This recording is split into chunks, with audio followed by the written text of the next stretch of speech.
Yo, what up, gamers? It's time for talking about a convention that we went to for 3+ hours. How's everybody doing? How you doing, Mr. Three-Dimensional It's true, we Man? did go to that convention for 3+ hours.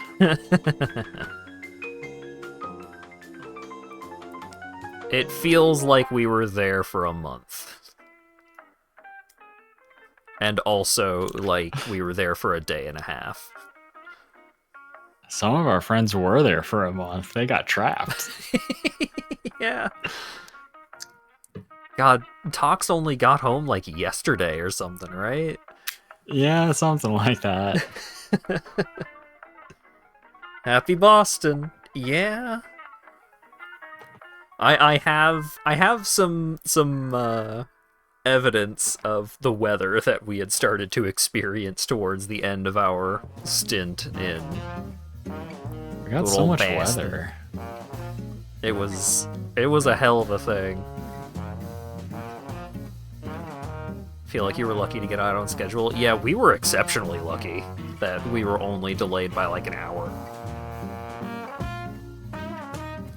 Because, well, I mean, you know, leave it to us to skip to stuff that happened right at the end, but there was some weather.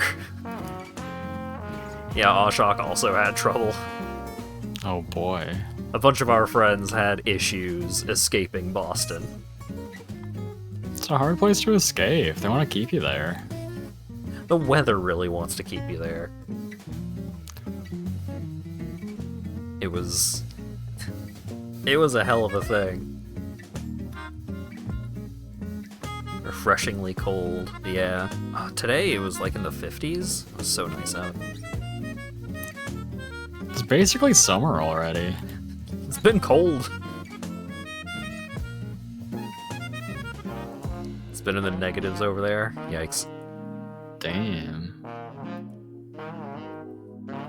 But yeah, we had a fantastic time in Boston. Where's my stream playlist? Let's get some background noise going. Nope. That's good, but let's turn it down a little bit. But yeah, it was a pretty cool time. I'm glad that I ended up feeling all right. I was concerned leading up to it, especially because we had that, day of allergens. We had the extreme dust allergen day. I think it's just been like that. It's just, that's when I looked at it. I was like, why am I like this? Oh, I should just take an allergy pill and be cured. Yeah. It was like 2 days before we were supposed to leave for A&E, and both of us were hacking up a lung. I wasn't hacking up a lung. Whoa, I was. now. I was keeping my lungs inside. It was a little scary, but when the day of arrived, we were all nice and packed. We had absolutely everything. We were extremely ready to go to the convention. We went and stopped for gas for the drive down to St. Louis to catch our flight. And at this point, LawyerDog says, do you have our badges? And I said no. Because I did not. Fucked up if true. So we had to go back to the house and get our for conventions. My sister gave me this big old art portfolio binder kind of thing. It's like a hard surface, but kind of bendy, just like a big binder, a big folder kind of. And that's where we usually keep our badges between conventions because it keeps stuff relatively flat.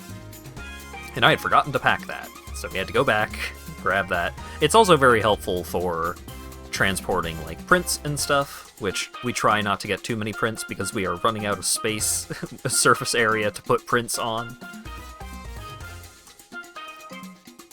I love that LawyerDog asked casual, and you just went, nope. Yeah, well, I thought Hat was just gonna give me like an annoyed, yeah, of course I packed it. Why do you always ask me if I packed these things that I don't forget? You're really good at asking me about everything that I did have packed, but you really slow-rolled the one thing that I didn't. I filled out my survey already, Fidel. I'm a good boy. Yeah, I need to fill out the survey. I beg artists to sell something that isn't a print. Yeah, so I got a good amount of loot this year. I'll be showing that off here shortly, but Alright, I have a bunch of magnets on there's not my cool loot photo. Oh shit. The ones from Zray? Yeah. Oh, could you if you could. I have no clue where they are. They're Okay. probably in with your stuff or something. I don't think the magnets are with my stuff. I think they are somewhere else. Imagine a cool animal, but they can stick to metal. Yeah, I don't have the magnets, so if you had an idea of where I could go grab the magnets since I'm gonna have the webcam to show things off. They're probably in the pile. Oh god, everything's in the pile. Hang on, I'm gonna go look for the magnets. You vogue for time. Remember to fill out your surveys, every pony. It's important. I think you can win something even. You like a free $1 million, I think it said? I didn't read too closely.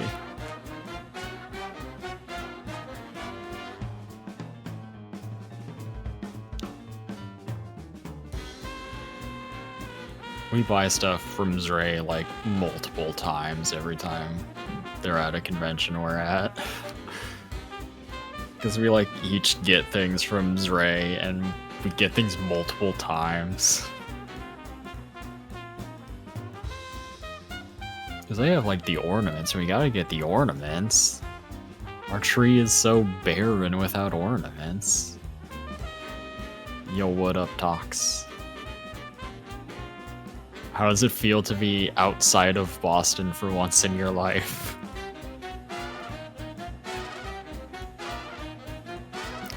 Oh, I forgot to get pissed about the zoo closures. I just said I love A&E and it's so cool. I gotta bring back up the survey and get mad. Be like, I missed the zoo.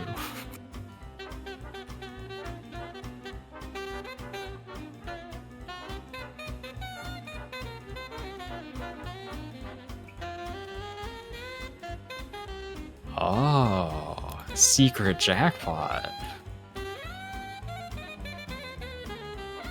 Oh, you can tell because your avatar is jackpot. That makes sense. I couldn't believe there was just no tables in the zoo. It was so sad.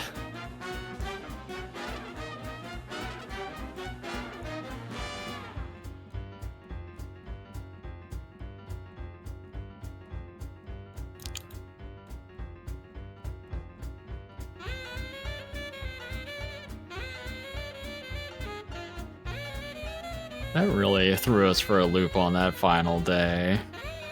Because that's like last year where everyone went on the final day, like as things were closed, and that was just like the place to be.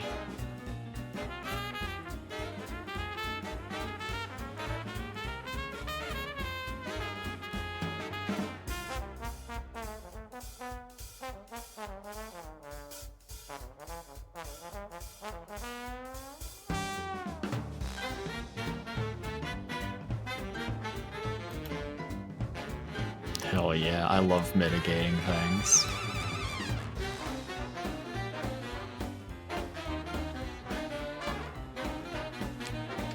A dark, empty panel room, hell yeah.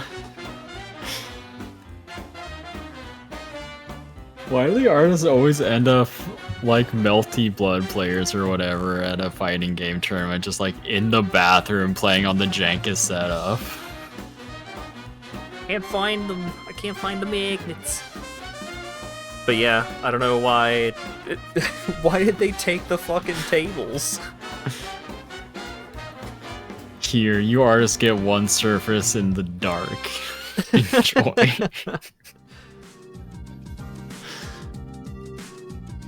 And what's crazy is it's intentional too. They just hate the artists. This is a joke, by the way. It's not intentional. It was fucking. We talked to multiple people on staff who were like, "Yeah, I don't know who took the tables away." It was me, you guys. It was a big prank. I'm sorry. It got out of hand.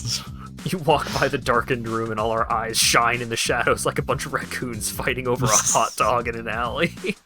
Hell yeah. Yeah. That's basically how it feels to try and find an art spot. And I don't know why.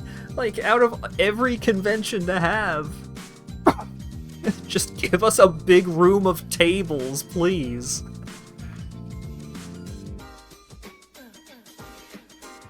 We had to cover our stay in the tabletop gaming room by playing a single game of Magic. For MFF, I think people mostly just gave up. Yeah. A&E, there was still the dream, the hope. Yeah, people were still hopeful. People were doing art at the top of the escalator. Laptop on the floor was hard. Yeah, like, it shouldn't... There's got to be a better way. I like the idea of just doing it on the escalator. Like, they're just constantly going up and down and trying to do art. Yeah. Just like on the surface of the escalator on the railing. Got confused for staff one time. Teddy, you were organizing things. You were like sorting lanyards. Like, of course you got mistaken for staff. Who else would do such a thing? I was just doing staff things and then someone thought I was staff. It was weird. Weird. Yeah, I don't know. Yeah, the escalator. The escalator would just... Oh, right. I didn't go up the buzzing escalator at all. That's still buzzing a year later just for no reason? Hell yeah. Good lord. I had assumed that was just like a one-time thing. I didn't know that was just how it was. I saw. Alright. So, here, let me... There we go. Whoa. Hell yeah. Webcam You can't gaming. show that on Twitch.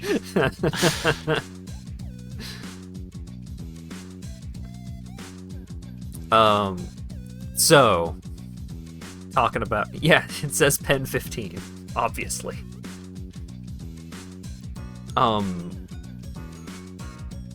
Did anything weird happen until we got to A&E? I recall our travel being, like, pretty smooth, all things considered.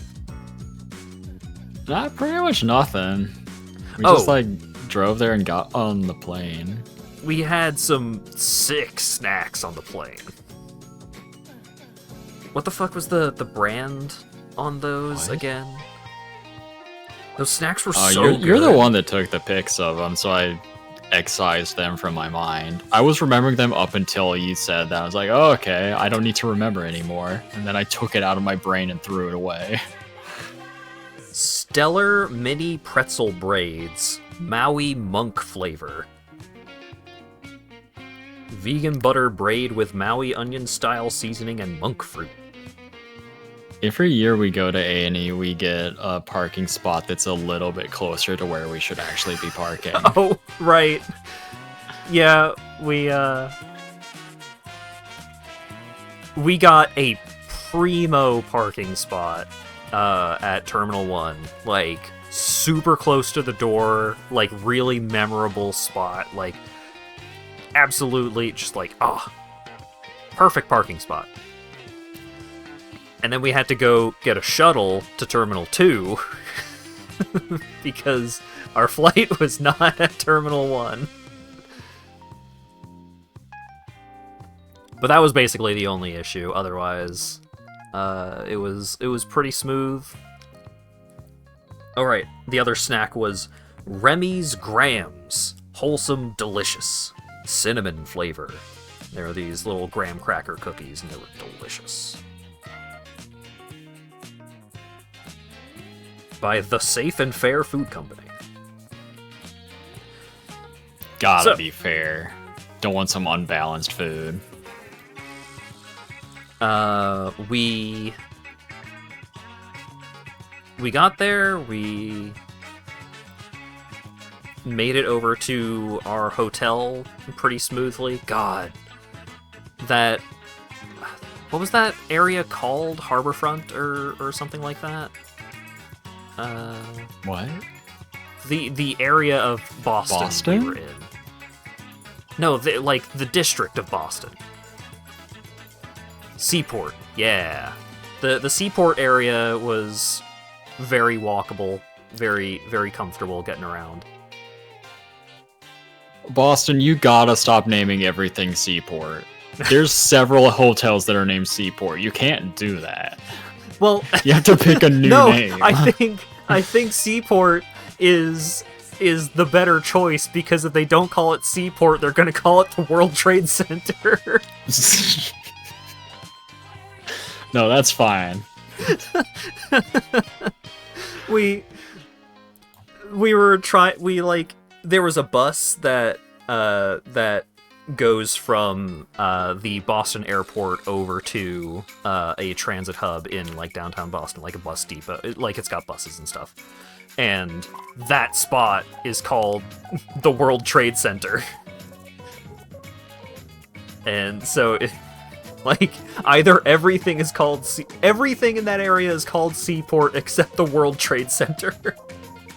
I really wonder when they named it that. I have no idea. But yeah, we took the Silver Line bus over there, and our hotel was a 10-minute walk, pretty close. From what, the main hotel? Well, from the World Trade Center. We got off the bus, and it was a 10-15 minute walk to our hotel. 10 minutes. It was easy peasy. It was super easy, super walkable, and walking around that area, it's wow. Fairmont fucking sucks, dude. Fairmont is so bad. Damn, we got a hater. The MFF area. You mean Rosemont? Yes. I thought you were just hating on a brand new thing. No. Okay, I guess this guy just hates this other place that I don't know about. Okay. Fucking Rosemont. The area around where MFF takes place. That area sucks. It's very, very bad. It's so Rosemont's unwalkable. for sickos. It's you just can't walk around. But also the roads are designed by crazy people. So driving around is also designed by cars. Bad. It's all roads that aren't very walkable and parking lots. And it's there's a little plaza where you can go to one of 8 different very loud bars, and it's like the walled city of Kowloon surrounded by fucking parking lots. Or parking garages. The bar that gradually gets louder is pretty funny, though. That's a pretty good bit. It was a pretty good bit. Okay, but we're not talking about MFF. We're talking about Annie. We're talking about what's on screen right now. Hell yeah. Oh yeah, for those not in the know, these are the... I got so scared when your hand appeared. I thought this was a photo. That was terrifying. Kona serious, Vape Nation delirious, go into the It's woods, live feels penis amazing, kisses. man, Who could have mysterious, guessed? Opie Optherius, feels amazing man hilarious, Dawn of the age of the feels amazing man Aquarius, Kipo Ponticulus, Craigasm meticulous, wearing my clown shoes I'm going ridiculous. fucking crazy with the text-to-speech on that donation message. Because every other word was replaced with an emote.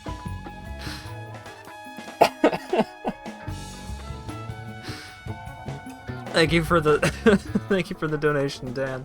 Okay, so these they are the peppermint Hershey's Kisses. They are like white chocolate and peppermint, and these are like one of the best little sweet snacks in the goddamn world, but you can only get them around Christmas. Just eat a candy cane and a chocolate at the same time. Oh, I do have a candy cane. It's probably only 5 years expired. No, I got those from. No. When my mom drives around at Christmas, she will keep candy canes in like the side, like the door of her car.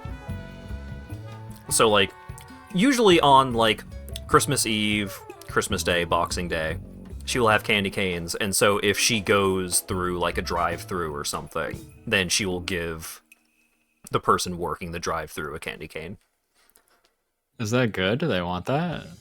They probably don't want that, but I appreciate the sentiment. Nobody wanted candy when I tried to give it to them at NFF. True. You were trying so hard to give people candy and drinks. Oh yeah, you have the rest of that turtle cheesecake. That turtle cheesecake was pretty good, but the base of it was like an Oreo cookie kind of thing, so Dog did not enjoy the turtle cheesecake as much as I hoped he would. It was fine. Well, okay, let's get to that part. It wasn't real turtle. Did we did the grocery trip after registration, right? Yeah, we got to the hotel, checked in, unpacked, checked in, and I realized, oh shit, I don't remember the name of our third guest here that I need to give to this person. Yeah, we needed... So that had to get sorted out. We needed That's probably not the first or last time that a hotel employee had to deal with their guests not knowing who the fuck they were rooming with. Oh, most certainly not. Like, oh yeah, could I have a name? And it's like, I could give you a name, but it's not the one you're looking for. I can tell you that they're a dragon. Does that help? Oh, that doesn't narrow it down at all? Oh, shit. Oh, how many dragons you got? Oh, okay. No, yeah, that's fair. Didn't have to give anything for names except mine. Well, it ended up kind of working out. Well, actually, no. You know what? They didn't thought we need to know wouldn't be names there. for fucking anything, because we just, anytime they wanted identification, they were just like, what room number? Here's our room number. Okay, yeah, you're good. It is so easy to steal at hotel.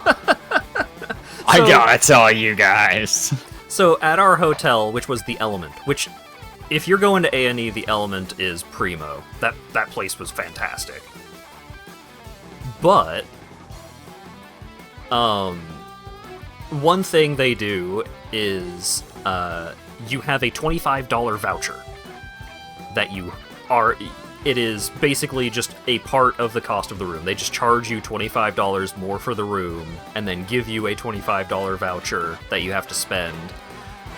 And at our hotel, they have a little market, which is just like a tiny little, like a walk-in closet-sized room with some like shelves with like little snacks. They had some fridges, and in the fridge there was like, you could get a salad or something like that. There you could get some beer. If you wanted beer, you actually had to get them to open up the thing, which was good, I guess. To get an idea of the pricing on things at this little hotel market, a Mountain Dew was $6. Yeah, I got a chicken Caesar wrap and it was $14. How much was that pack of gum? $4 for like a Yeah, pack I think of it was pretty cheap, only $4. The umbrella, that shitty umbrella, was like $22. Some of those prices are fake, though. I looked at the receipt, and some of the days were lower than 25, and we definitely added it up to 25 each day. So they're just like giving higher prices on the little sheet of paper sometimes. Yeah, definitely. They were pretty loosey-goosey with that shit. Yeah, so we were told this, and LawyerDog was like, okay, we have to spend the full voucher every day, because if not, they win. And we can't let them win.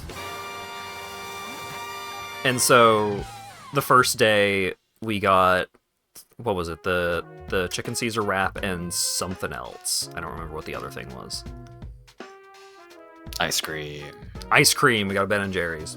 So, chicken Caesar wrap and like one of those little tubs of Ben & Jerry's, and that was $25. And so, we had these two items, and it was just like, I was holding the wrap, Dog was holding the ice cream, and we walk up to the counter, and the guy was like, oh, that all? Yeah, what room number? We were like, 622. And he's like, all right, you good. And we were just like, we're good? And he's like, yeah. And like, to be clear, this guy had not seen us before. No. This was our first time encountering this guy. Yeah, this guy was just... it was just like... It was different from the guy we checked in with. Yes. Like, we checked in, and then a while later, we went by the little market thing, and this guy, who had never seen us before, and it was just like, hey, what room number? 622. And he's like, okay, you're good. Like, no identification, no name, nothing. It's just like, yep, that's all we need. The extent of their loosey-goosiness, I think, resulted in someone trying to check out our room on Sunday. Like, they gave their wrong room number or something. Yeah, because housekeeping came by thinking that we were checked out. Yeah, while we were getting ready for Saturday, like Saturday morning, housekeeping came by and knocked on the door, and, you know, he answered the door. He's like, hey, what's up? Are you guys ready? Are you guys gonna be checking out today? And we were like, no. Checking out on Monday. And they were like, oh. Okay, sorry to bother you, I guess.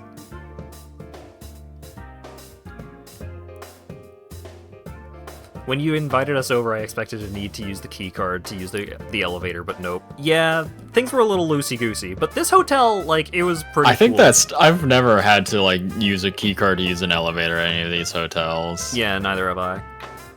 Like, going up to MFF Suites, you don't need that shit either. Yeah. But, the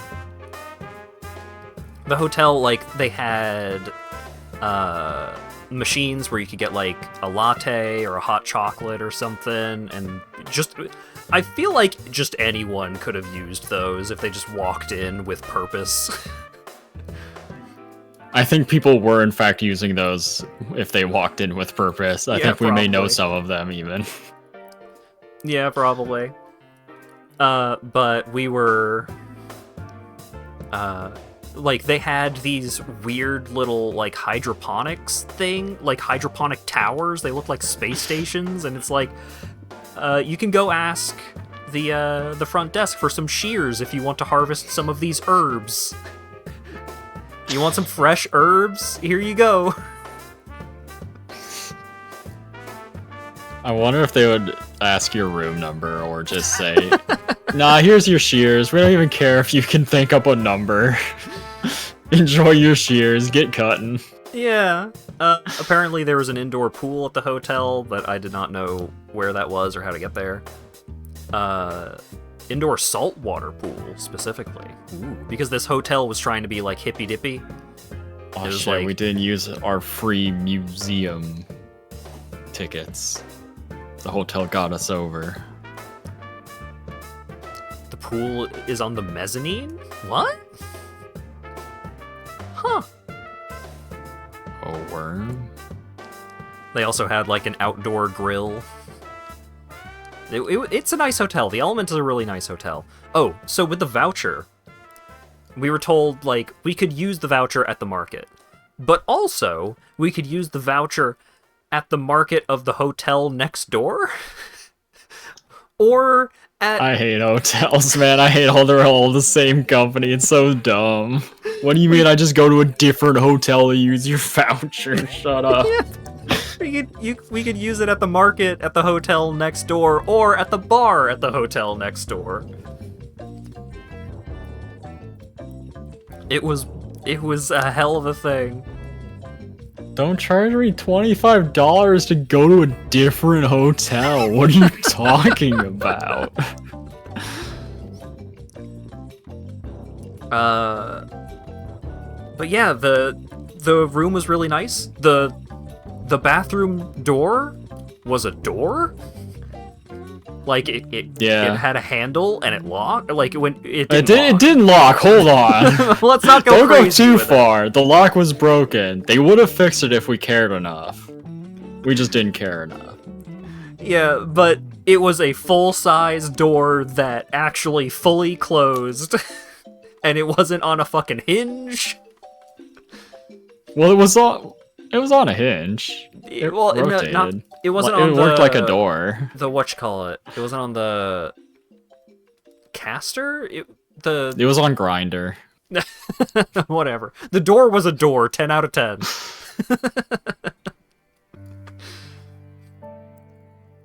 Oh, the TV. Our door was only broken a little bit, so we didn't care. Yeah. The TV, I did break the TV a little bit. So, the TV was hooked up to one of those hotel television things, where it's like, okay, it's like proprietary menu navigation, and it's like, this one menu will take you to, like, oh, you could watch, live TV, you can log into Netflix through this little app thing, and I was trying to get my Switch set up on it. And there was a thing where it's like, okay, you navigate the menu, and in order to use the other HDMI ports, you have to, like, navigate and use a specific menu option in the proprietary hotel thing.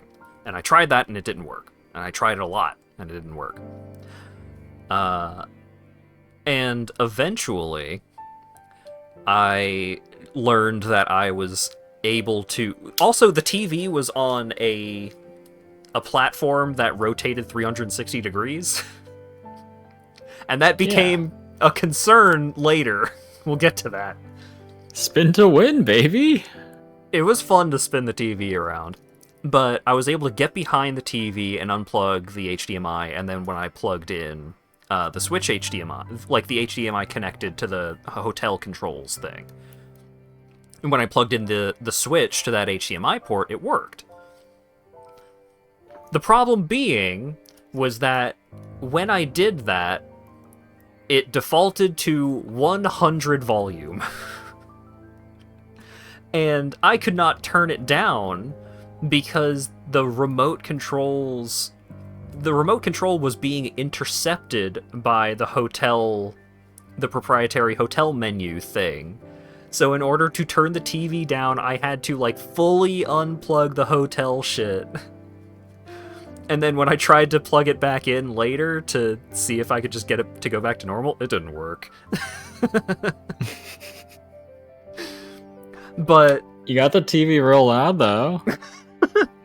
So, not only did the volume jump up to 100 once I started, like, using the TV like a normal TV for the Switch, it would jump back up to 100 every time the TV was turned off and back on.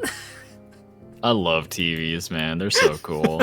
So, there was once or twice where I forgot to turn the volume back down. It was so fucking loud. But eventually I got LawyerDog to sign in on it so we could watch YouTube without ads, and we mostly just used that to watch Germa. And it was great. Yeah, we have Germa at home. So we went over to registration to get. Oh, the World Revolving just started playing. That's fitting. We had to help Jackpot get items out of the cat car. Yeah. So before we headed over to registration, we were rooming with Jackpot, and that was a fantastic time. Like A+ roommate experience. And they showed up. They were Jackpot and Saul were driving in, and I was like, oh, okay, cool. So they're gonna have stuff, and we're gonna help them get their stuff out of the car. And Dog had never encountered those like luggage carts where you have to like press the handle down to disengage the lock. And so when he was pushing this cart out, he was like, this is really awkward. And like he had dragged one of the rugs they had at the entrance with him. But I showed him how I use my own damn hands to carry things. Is that a crime? Is that a crime now? So I showed him how it worked, and we were told to look for a car with the license plate Nyan, like Nyan, and that's awesome. That's so fucking cool. We helped them. We helped them get all the stuff out of the car, hauled it up to the room, settled in, relaxed for a bit, chatted for a bit, and I don't think we really did much else until registration. We went to Shake Shack. Yeah, we went to Shake Shack and paid way too fucking much. Yo, Shake Shack is expensive as hell. Shake Shack is so fucking expensive, and like the food was good, but it wasn't that good. But we went over there and hung out with Toxic Lassa and his wife. And I love hanging out with them. It is always a pleasure. Super fun to hang out with and chat with. And this is not a still image. I am going to use the webcam. Get out of here, penis. Because Tox gave me gifts. I received treasures.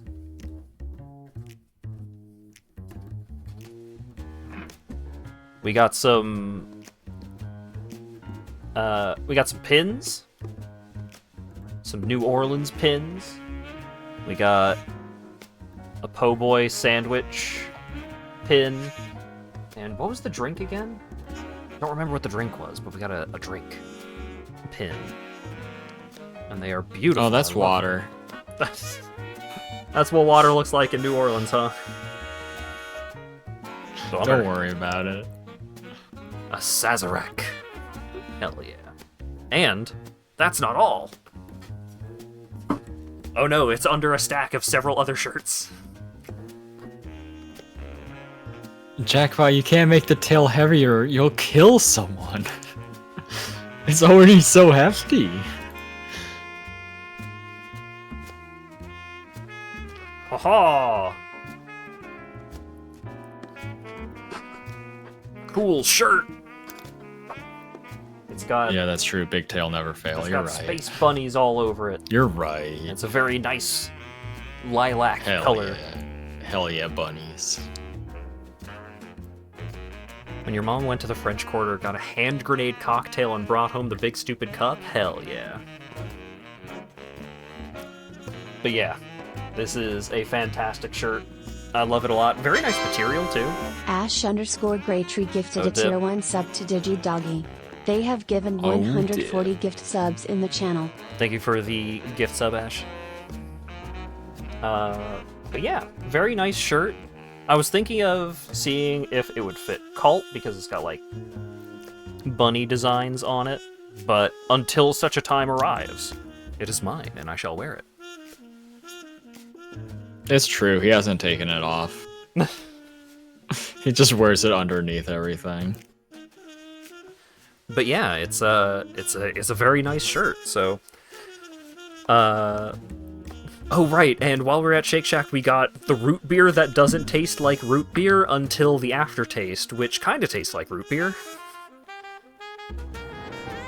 And, like, it was expensive. Like, Shake Shack... That root beer was wrong. So my experience with the root beer was, I had a sip, and, like, going down, the flavor was just, like, barely there and kind of muddled. But then the aftertaste was Bark's root beer. Yeah, like, did not have a taste before the aftertaste. Yeah. The root beer that makes you old is probably the best way to describe what the overall taste was. It was more expensive than just regular ass root beer. It was like $6 fucking. And they forgot to put the damn root beer in it. Yeah, it was a soda that was only aftertaste. It was fucking baffling. It was like one of those gimmick Jones sodas. It was so weird. I'm not bad-mouthing Barks. Barks is my preferred root beer flavor, but like... It's like they extracted the bite of Barks or like fancy root beers, and it was only that. It wasn't the rest of the root beer. Yeah, that was the thing, was like, when you drink Barks, it tastes while you're drinking it. It doesn't just taste afterwards. But this Shake Shack root beer only had aftertaste.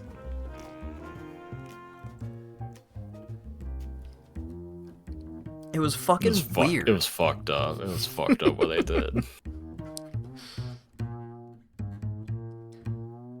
But yeah, so, among the many things that Jackpot had brought with them, including a Kigurumi of their Dragon Sona, which was fantastic. It was so fucking cool, and they hit people with the big mallet tail too hard.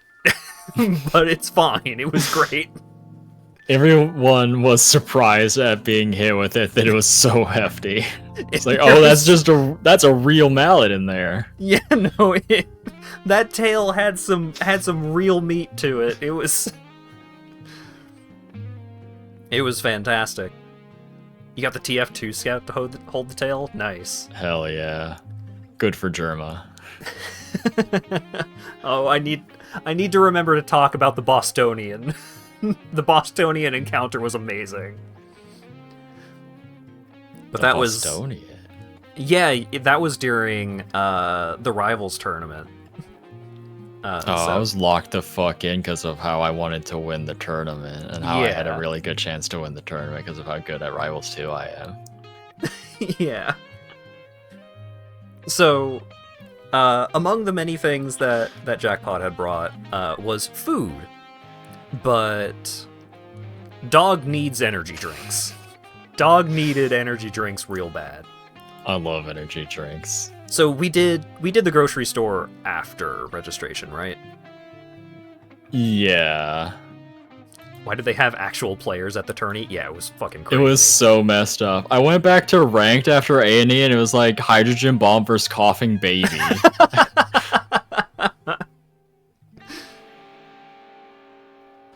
Okay, so we went to registration, and LawyerDog was a sponsor, so LawyerDog got to go in the special boy, the special good cool line for money havers. And I should have just not gone in that line. we'll get to that. So we split ways. I met back up with Jackpot and Saul, and we were confused. We were trying to figure out where the fuck the end of the registration line was, because I don't have a picture of that area, but it was a fairly wide hallway kind of situation, and very long. Like, it went for a ways, and it was just full of people. Oh shit, the floor plan. Oh, nice.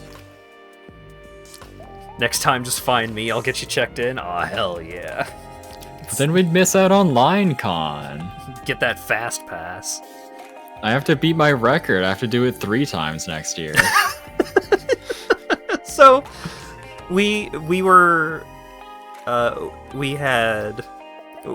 struggling to figure out where the end of the line was, because it's like, well, I mean, we're already here. We'll wait in line, but we just couldn't find the end of the line because it snaked back and forth, and then like kind of snaked in on itself at one point, and like just it was a weird like whirlpool of line.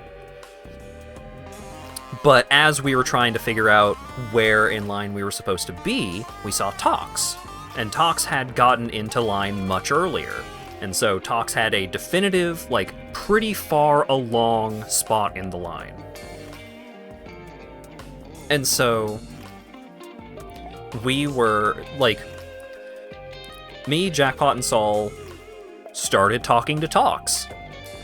Just like, oh man, crazy this line, huh?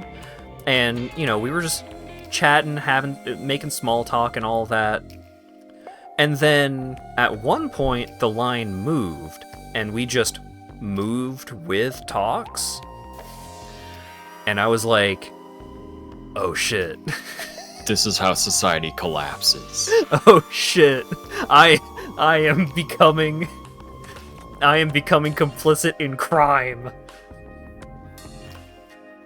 Because Jackpot, like, had talked to the people behind Tox in line and was just like, hey, do you mind if we just, like, stick with our friend here? And they were cool. Jackpot gave them stickers. So we bribed our way past a massive part of the line.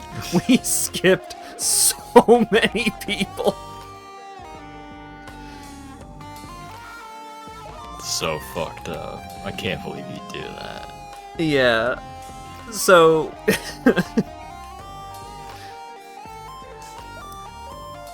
like after we had moved, I was like, oh shit, we're just here, aren't we? And at that point I was like, okay, if nobody's gonna say shit, like I'm just going to pretend like I'm supposed to be here. Started walking along the line looking for it, and it started moving and just absorbed in. Yeah. So we managed to skip a large portion of the line. And the line was like in several phases. So like you get past that phase of the line and you get to go up an escalator, and then there's another part of the line that goes through like a main hallway. And then, like, there were a bunch of phases of the line. Like, the line was how long the line was obfuscated by how many different rooms the line went through. You can truly have no idea how long the line is. Yeah, and this was the day where my stomach decided to, like, act. My stomach had decided to act up while we were going through the line. And so I was periodically in and out of the line, just like, hey, here, hold my bag. I need to go die a little bit. And then I would get back. And at one point, Dog, who had made it all the way through his line, joined back up with us. I felt like I was in that line for my entire life. So, it was like 35 minutes. LawyerDog had rejoined with us and was now just going through the line again, except with us this time. And so I was like, periodically, just like whenever I needed to head off to the washroom, I was just like, here, LawyerDog, hold my bag. And so now he was holding my place in line. And so he couldn't just leave. And so Dog ended up essentially going through the registration line twice. A&E is my favorite con, but I've also been to 2 cons. Yeah, we've MFF and A&E. Yeah, we have gone to MFF and A&E, and A&E was... I still really enjoy MFF, but I do think A&E was a better time. It was fantastic. So we get through registration, and after that, we were just like, okay, we need to do a quick grocery store run to pick up some things, because we needed a couple of key items. Oh, And- Dan, that's not a risk. That's just what happens every time. That's just guaranteed. What? Oh, the risk The of risk winter of storms winter interfering storms. Yeah, it's not with a risk. It just transportation. always happens, so it's fine. Yeah, so far, the Springfield A&E crew is batting 100 on having winter storms during travel.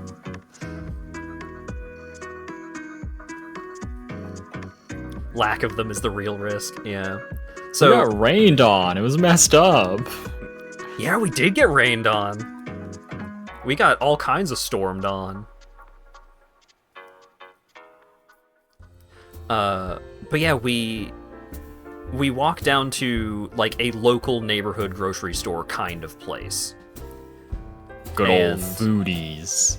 Yeah, it was I think a the pretty locals nice... rated like 3 stars or something. Oh, great. Probably because it's expensive. It was, yeah, so it was a pretty nice walk over there. Like, it wasn't super brightly lit the whole way, so there was a couple of spots where it felt literally shady. Like, there were a couple of spots where it was kind of dark, because by the time we were heading over there, it was, what, like 7, 8 p.m., something like that? I was just thinking about how good the walk was because the sidewalk wasn't frozen the entire way. Yeah, so along the walk, LawyerDog kept talking about, like, wow, this walk is fantastic. And I was like, I mean, it seems like just a normal urban walk to me. And then he talked about how it was last year and how that entire area that we were walking along was basically completely just ice the whole way. It was such a disaster. Oh, also, observation about Boston. People got dogs in Boston.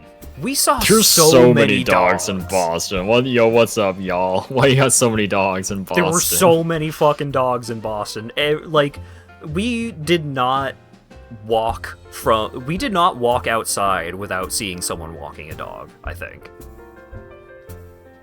I'm not sure we went outside without seeing someone walking 2 dogs. There were so many dogs!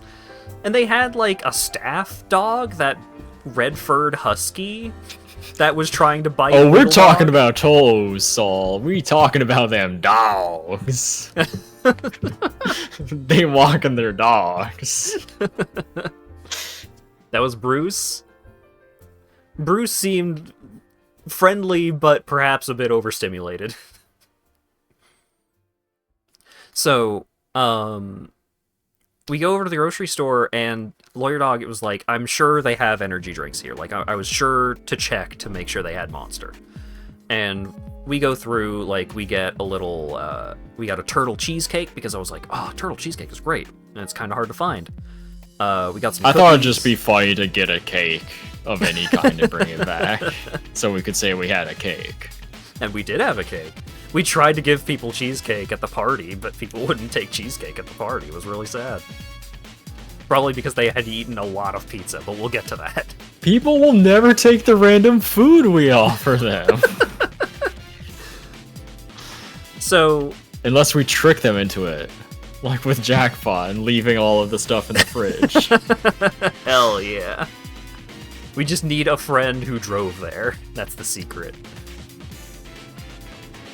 But yeah, we needed bagels, we needed cream cheese, we didn't need butter, because Jackpot brought butter. Thank goodness.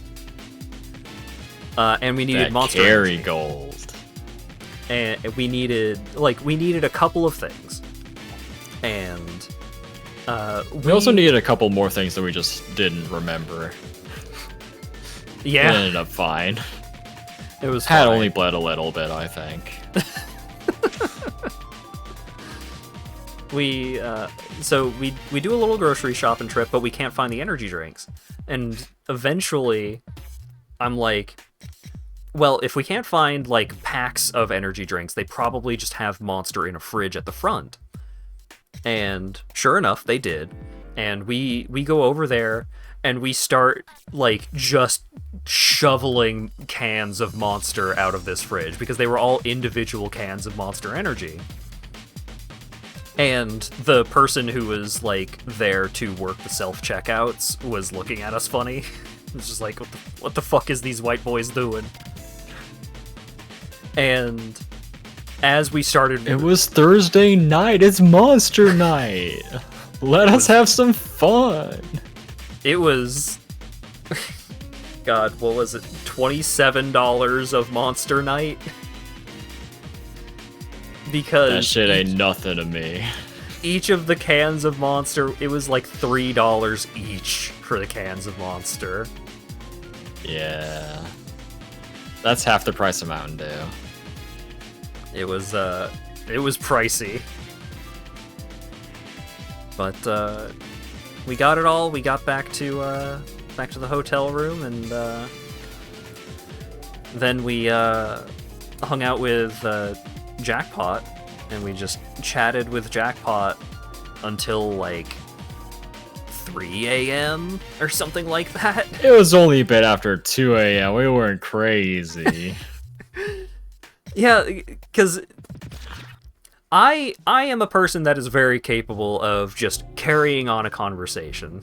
Some of you have seen my streams before. You know that I usually fly solo, and I can talk. You know, I can talk for hours. And so, having Jackpot there, who is also a person that can just keep talking for hours, like, it was just constantly bouncing back and forth of us, like, starting a new tangent of conversation until it was, like, past 2 a.m. Your room was in bed by 9? God. What? That's crazy. By 9? 9 a.m.? But yeah, it was a fantastic time, but perhaps it ended up being like, it ended up working out that Jackpot stayed in the room that Saul was staying in some of the nights, because we were in bed. There was one night where we were like asleep by like 11. Like we got to bed early. No, that's fake. You're lying. The earliest we got to bed was like 11:45. We got to bed pretty early one of those nights. Yeah, that was the 11:45 night. That was the pretty early. But it was maybe Friday. It was I loved talking to Jackpot so much, but it was such a sleep danger. Oh yeah, we forgot to ever check that store. Which one? Oh, the alcohol store? Yeah. Yeah. Yeah, like, I'm pretty sure that place had energy drinks, just the question... They probably don't have cheesecake, though. Yeah, there were things that we needed to get from a grocery store anyways, but if we needed to get more energy drinks, we were probably going to stop into that place and see what was up. I was also on the impression they were selling them in bulk at the Grockery. Yeah, but we had to go to the grocery store for bagels, and the bagels... We really didn't. Yeah, no. But we thought at the time that we needed bagels. Well, we did get cream cheese. I didn't consider that we were having more of our meals covered by things that weren't bagels than I was doing the previous year. Yeah, because the Element had a continental breakfast, and that was pretty good. I'm trying to remember how Friday went, because I remember Friday I was stomach sick, right? Yeah, you were roasted and toasted on Friday. I head to the dealer's den, like, when it opens, because I have special boy privileges to get in early. And then I get there and staff says, no, you don't have special boy privileges, get in normal boy line. Yeah, someone on staff had made the executive decision that, hey, you know that benefit that you paid for, like the thing that the website says and still says that you get as a benefit for this level of badge, yeah, no. You don't get that. Get in line. Been eating the extra. They were very sure of it. It was not the case on future days that I was not allowed in early. I got in early the other days. Oh, okay, that's good. I figured that would be the case. I was just like, okay, I'll just go in normal boy line, whatever. Yeah, like I saw that some people who were just like normal sponsor level got in early, but at some point someone just started taking the law into their own hands. I had gone there at like 10:45 or something. I would have gotten like 15 minutes early, so I didn't want to try and fight it, even if it would have been a bigger deal. Yeah. It was a strange problem to have. I was just annoyed that they said a thing that was wrong. Yeah.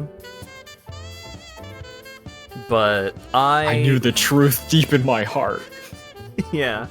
So, Dog can talk about a good chunk of Friday, because I was not around for a good chunk of Friday because my stomach was absolutely killing me. I was super hella dead. I've got bad news, Hat. What I did on Friday was I wandered around Dealer's Den, and it was super packed, so I accomplished almost nothing, and then I just went to the game room to play Rivals 2 for 3 hours with Krim. I mean, that sounds like a pretty kick-ass day, all things considered. Here, I've got a picture of your loot I can pull up here. So, not all of this was purchased on Friday. That little corgi creature up there in the corner, that was a whole... My precious little guy. That precious little guy has a whole story attached. So, the kite... I believe you had already... You put in your bid for this fella on Friday, right? Mate, that sounds right. Yeah. So, this kaiju corgi is not made anymore. It is a discontinued product. Dog has a different version of this little creature. It's one that like stands upright, but is still a long corgi fella. I got in late on knowing that these kaiju corgis existed, so I never knew about this first one existing until like long after it was out of production. I was so sad finding out it existed and I could never have it. Yeah, so LawyerDog put in a sizable bid. When I asked him how much he had bid on this creature, LawyerDog's response was enough. When I asked how hard he would fight for it, like what would the limit be on how much money he was willing to spend on this creature, LawyerDog's response was yes. And I needed my little guy. LawyerDog needed this little guy very badly, because this little guy was an item that was up for charity auction. They were doing a charity auction, and you could do like silent bids on any of the items at any point during the weekend leading up to the actual auction, which was an in-person event. And LawyerDog's intent was, I don't want to have to fight anyone on this. No spoilers. Don't look at how much LawyerDog bid. Don't look, because that was a whole thing. That was a whole moment. We'll get to that. I didn't entirely understand how the auction was going to work. I didn't know it was going to be like a whole thing. Didn't realize that every single item on the list was going to have a live auction moment. I thought it would be like things that got multiple bids. They would have like a short thing, like a short small thing where people bid and get it or whatever. And that turned out to not be the case. But I didn't know it was like a huge room and everyone's there. It's a whole ordeal. Yeah, so that was on Sunday. So we'll get to that. Friday was kind of just a wash because I was so dead. Did we do anything after we met back up on Friday? Got Moizilla. Yeah. LawyerDog does not talk up food that often. We've got food at home. We've got food at home. That is very much his perspective. He always feels as though, like, I can make this food better at home. But Moizilla, which was like what did they refer to themselves as?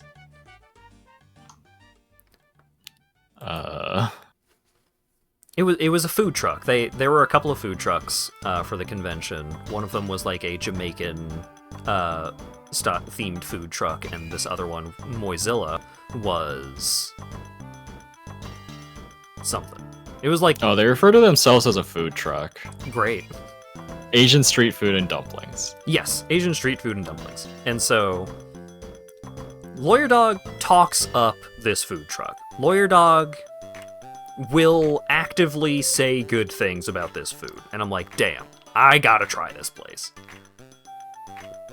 And so, he usually gets the chicken karaage and the noodles. I got the sampler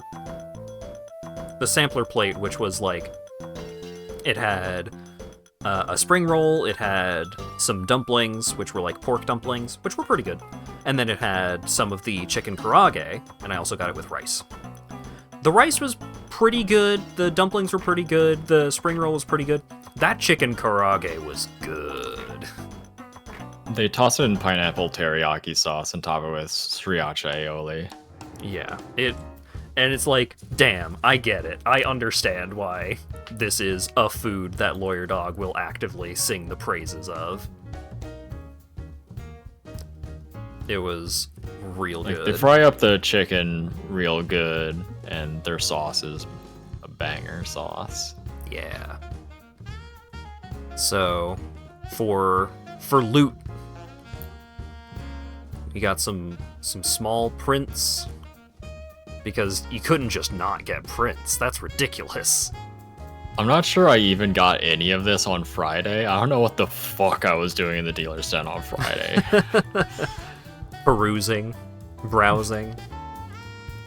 Oh, I think you had to have at least gotten the Bondi board on Friday. Yeah. I accomplished acquiring the Bondi board. Yeah, so Bray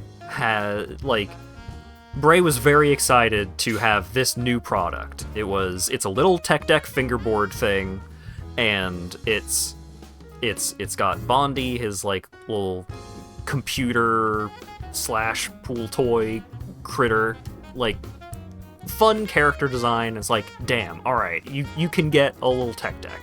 That's awesome. I had to make sure to get that on Friday because I was worried about him potentially running out. And then I saw that he had this massive fucking box full to the brim with it. I was like, okay, he won't run out. And he still ran out.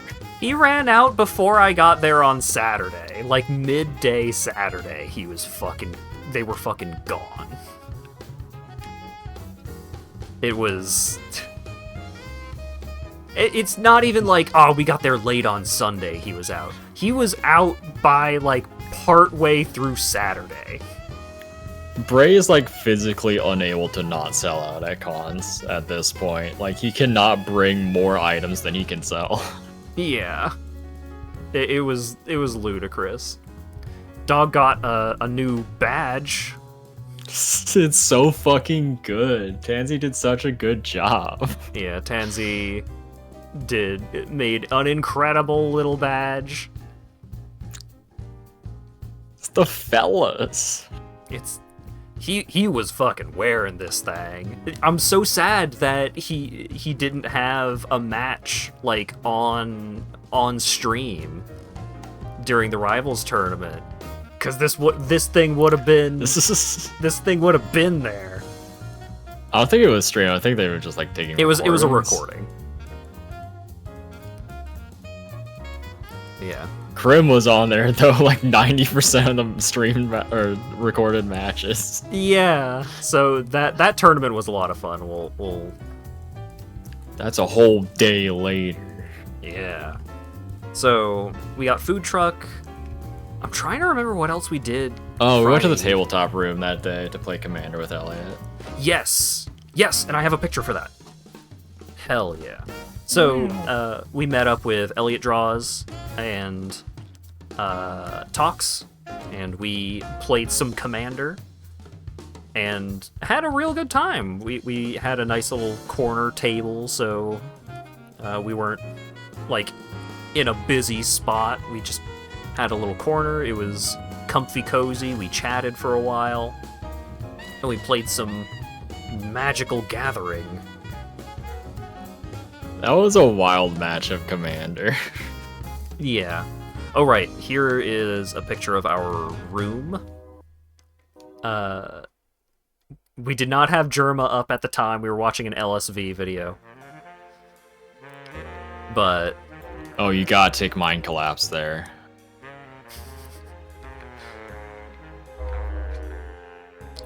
will you guys teach you how to play? Yes. I would love to play more Magic. I love Magic so much. Magic's pretty cool. So which one is this? Yes. So we played Magic. It was like a 2.5 hour game of Commander. And at one point we had this Nothing nice was like little- stalling out or anything either. It's just things were constantly happening a little bit for the entire time. Yeah. So little K showed up to play some magical cards, and Tox demonstrating how he is an old person by playing with lands in front. I mean, if there's a deck to do it with, it's probably that one. It's a pretty lance-focused deck. Yeah. A game, as in a singular game of Commander. Yeah. We played one game of Commander for 2.5 hours. And like, I was putting pressure on, I was swinging, I was putting out damage, but it just nobody could seal the deal. Elliot was playing Tox was playing one of Elliot's decks. Tox was playing a deck that was oriented around like making a bunch of zombies by playing lands, basically. And if things aren't going their way, then the deck wants to just wipe the board and try to rebuild faster than anyone else. And so it was doing the job. It was doing its job pretty well, because one board wipe got cast like 3 times. The same card. Like, it wasn't... It cast a board wipe and like destroyed all creatures 3 times. The exact same card was just gotten back out of the graveyard and recast 3 times to It's a destroy the singleton board. format. That means you get to play the same cards over and over. Yeah. Elliot was playing a deck that is all about just like it was they call the deck 20 ways to win, and it's all about having a bunch of alternate win conditions, just like cards that say you win the game for one reason or another. And there were multiple times where they were a tangible threat of successfully doing this. There was one point where, like, they had a creature out on the battlefield, and it's like, if you have a bunch of this creature, then you win the game. And they had a card in hand that made a bunch of that creature.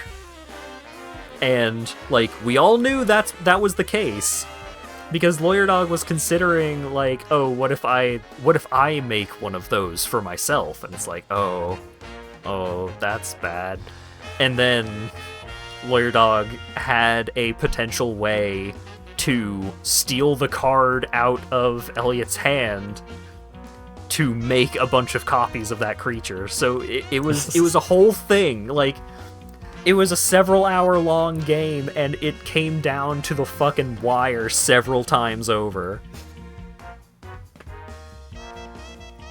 It was a hell of a thing. It was a hell of a game. It was so much fun. I got to play a bunch of cards that I hadn't gotten to play in my Ishin deck. It was great. It was a real fun time. And then after that, oh, I got a picture of this really good One Piece cosplay. If you know, you know. Oh, that's the One Piece. In One Piece, there is a guy who turns into a rectangular giraffe. That's just a thing that happens in One Piece. Is that good? He tries to act like he doesn't really like giraffes, and nobody believes him. It was so wild watching that zigzag through the registration line. Hell yeah.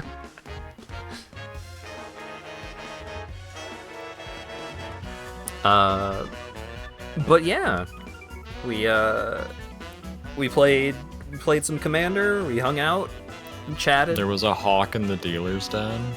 Yeah, there was a bird in the dealer's den. There were birds in the dealer's den for a lot of the weekend. Saturday there was an owl. Mm-hmm. There's also an albino skunk in the dealer's den. Hell cool. Yeah. Funny little guy. Yeah. So Saturday rolls around. Because I don't think we did anything else super notable on Friday. I don't know. We get back to the hotel at like 9-something p.m. and I don't know what happened after that. We probably just watched Germa and went to bed. Probably. Was that German Day's like Saturday? I don't know what happened Friday. I think I we took still a glance watched. at like Discord messages and stuff to get an idea of the timeline. I couldn't find anything for Friday after Commander game. Yeah, I think we just hung out. We watched some stuff on the TV and went to bed. But Saturday rolls around, and it is a big day for multiple reasons. I ended up I had a very slow start to my day because like my stomach felt a little bad, but it was mostly okay. But then I like ended up getting a shower like pretty late, and then I had to try. It was like, am I going to be able to get shaving cream from someone, or am I just gonna have to shave with like the shampoo and conditioner that they had in the shower? I ended up doing that, and I sliced my face open in a couple of spots. You suited like all day on Friday? Yeah, your suit was adorable. It was a lot of fun seeing you bopping around. But yeah, I cut myself shaving in a couple of spots, but I was up, I was ready. Burke had bought me a donut from Dunkin', and I was like, okay, I'm getting over there, and I'm gonna watch this Rivals tournament. And then I got there, like, I got there pretty close to on time for the listed start of the Rivals 2 tournament. Dog got there early, just in case. I spent like 8 hours of this con on Rivals 2. Yeah. So, the Rivals 2 tourney did not start until like an hour and a half after the listed start time. And, Something like that. Yeah. And it was very funny comparing the Rivals 2 sign-up sheet to the other video game tournaments that were being run that weekend, because, like, Tekken 8 had, like, 4 or 5 people, Street Fighter 6 had, like, 5 or 6 people, Them's Fightin' Herds had 4 or 5 people, and then the Rivals 2 sign-up sheet was full. Full with a waitlist. Yeah. And I think they, on the actual tournament start, got the full 32. It might have been 31. Yeah. Like, even with people disappearing, as is to be expected. Yeah. I think they ended up having the flat, like, full 32 tournament tree. I don't think I heard a bye. Okay. But still, a bunch of people were there to cheer on LawyerDog, Like, a bunch of people, like, kept, like, some people would filter in and out of just, like, oh, I'm here to watch LawyerDog play, and then they would go off and do something else and then come back. Was it a bring your own controller deal? Most did, but there were rental controllers. I need to buy Hat progressively bigger cans of Barbasol each year. It's a bring your own controller if you want to not go 0-2 deal. Yeah, so one of the players that LawyerDog ended up going up against had one of the rented controllers, and it was like a off-brand Xbox 360 controller, and it had a feature where every time the controller's rumble would activate, it would glow very bright blue. I felt like my brain stopped working at the start of that match because I accidentally had someone's different controls on, and out of the corner of my eye I see all these bright flashing lights from their fucking controller. Yeah, it was brutal. I was watching LawyerDog just dying in his seat. But the start of the tournament... Luckily, they agreed to just start over and get my real controls on, and then I 3-stocked them. Yeah. So the start of the tournament, LawyerDog ended up against someone who had, like... You ended up against, like, a pretty high seed, didn't you? It was like seed 7 or something. It was one of the people that they seeded high enough that they probably knew that they were actually able to play the video game. Right. And, wasn't the first match against someone in a partial? There were a lot of people in partial or full fursuit at this tournament, and several of them were some of the best players. Yeah. Several people saying, yeah, I'm playing impartial the whole time and giving up on match 2. Yeah. Because it becomes rapidly unreasonable to continue playing in a partial. Uh-huh. I think out of the top 8, half of them had either partial or full fursuits.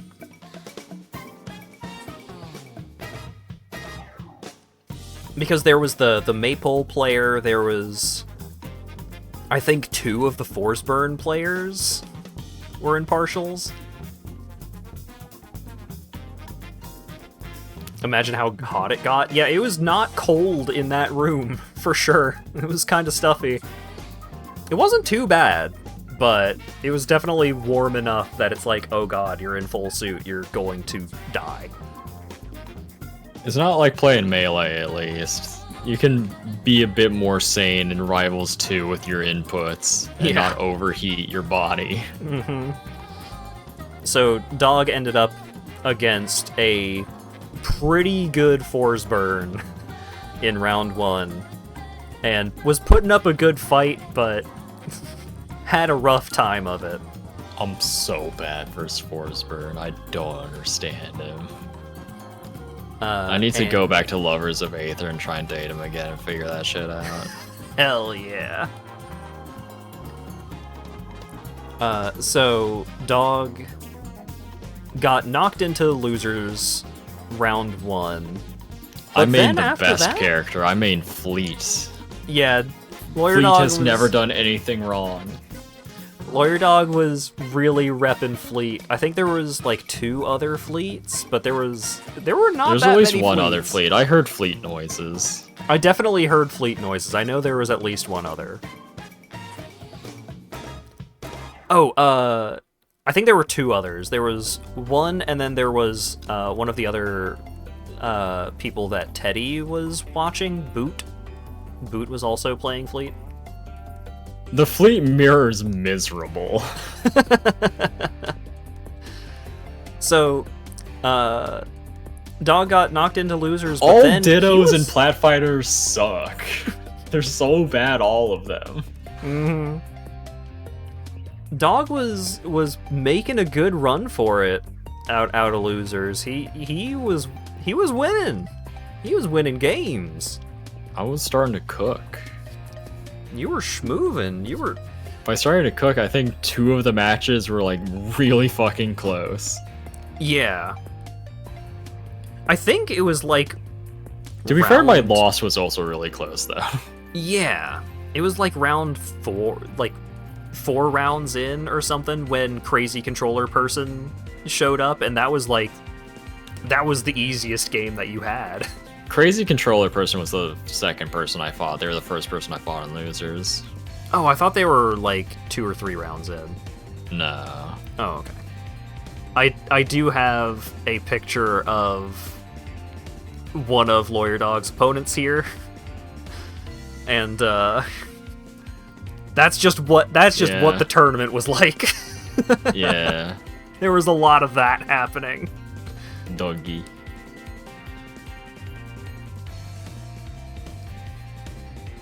But yeah, sometimes there's a dog. Yeah, it was really cool. Dog was doing a real fucking good job until he had to fight another forest burn.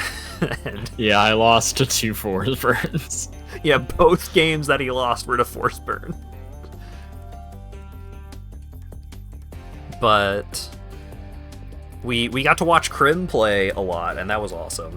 Especially as I like Clarin.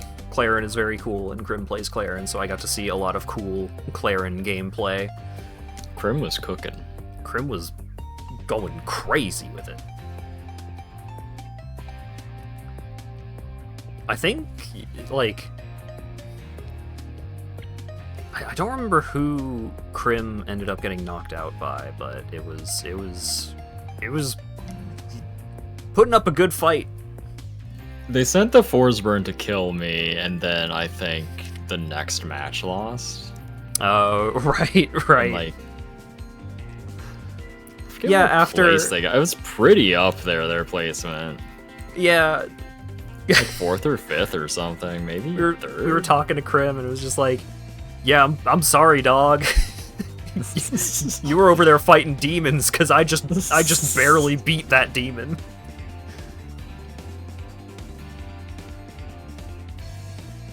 It was a real good time. The Rivals 2 tourney was really great. I can just bring up the bracket I haven't saved. Oh shit.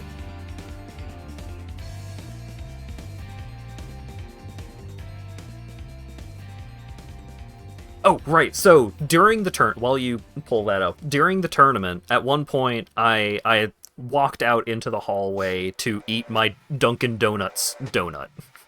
Because I didn't eat it right away, because my stomach was still a little uneasy. But I went out there, and I think it was Ruffrin that was sitting beside them, but there was... I went out there to eat my donut, and there was someone sitting there, and in a notable Bostonian accent, and I'm gonna do a little bit of it, and I'm sorry. They start, like, I have trouble differentiating Boston and New York Jewish. I apologize. They started, as I'm walking out, they were like, I got so many street passes out here.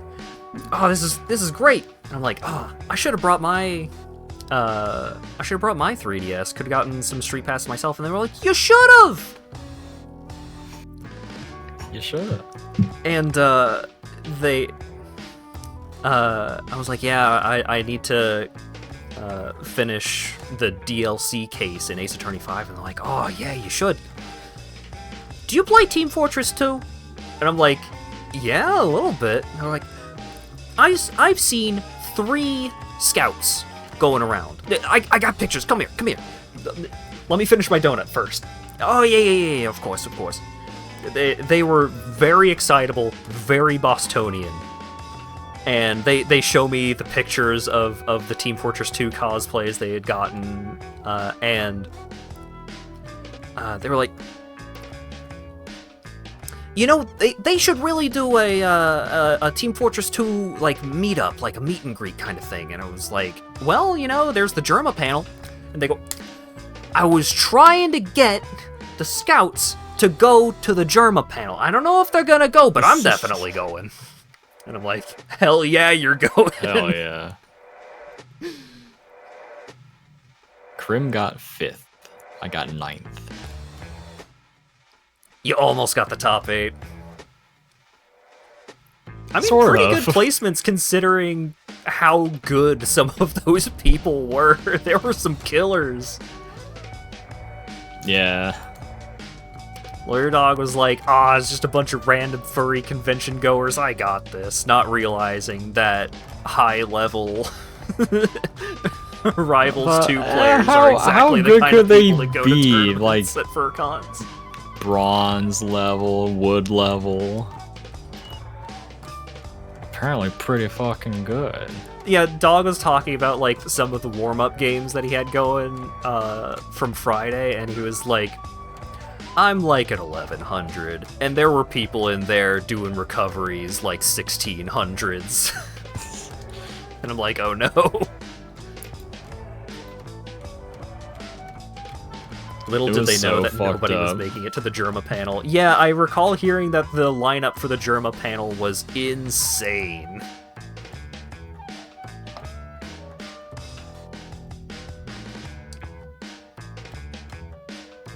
It was spanning 3 floors. It is not safe to look at the winner of the tournament. I just went to their social media profile. It's not safe to look at on stream. Hell yeah.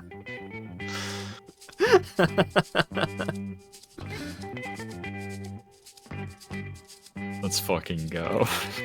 I see. Large creatures. Oh, I see.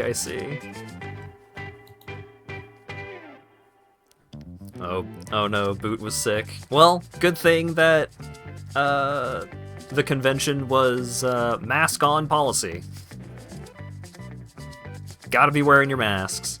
There was one point, so Cult, who was in chat, close friend, good friend, was doing a whole lot of volunteering. And at one point we were just like hanging off to the side of where he was like just manning the door. And for the most part, people were like very, very understanding.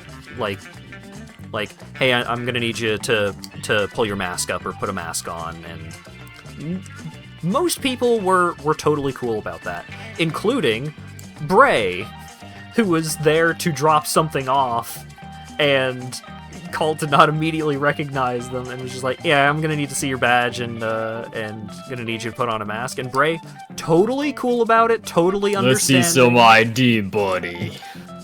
And then after Bray had gone into the room, I was like, you know that was Bray, right? And Cole was like, oh shit.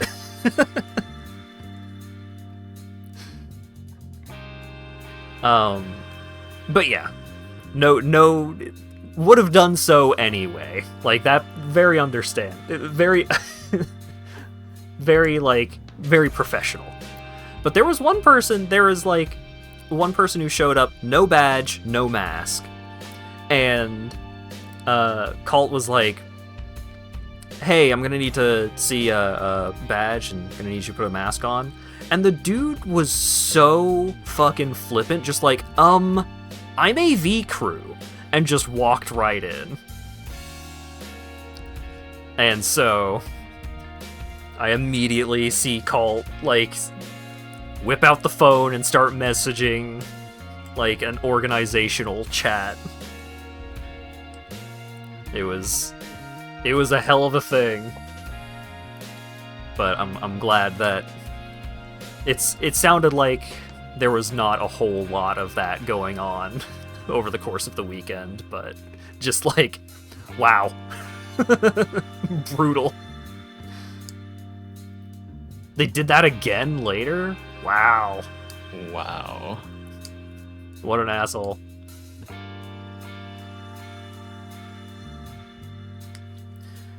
But anyways, so the have exactly 433 channel points. Nice.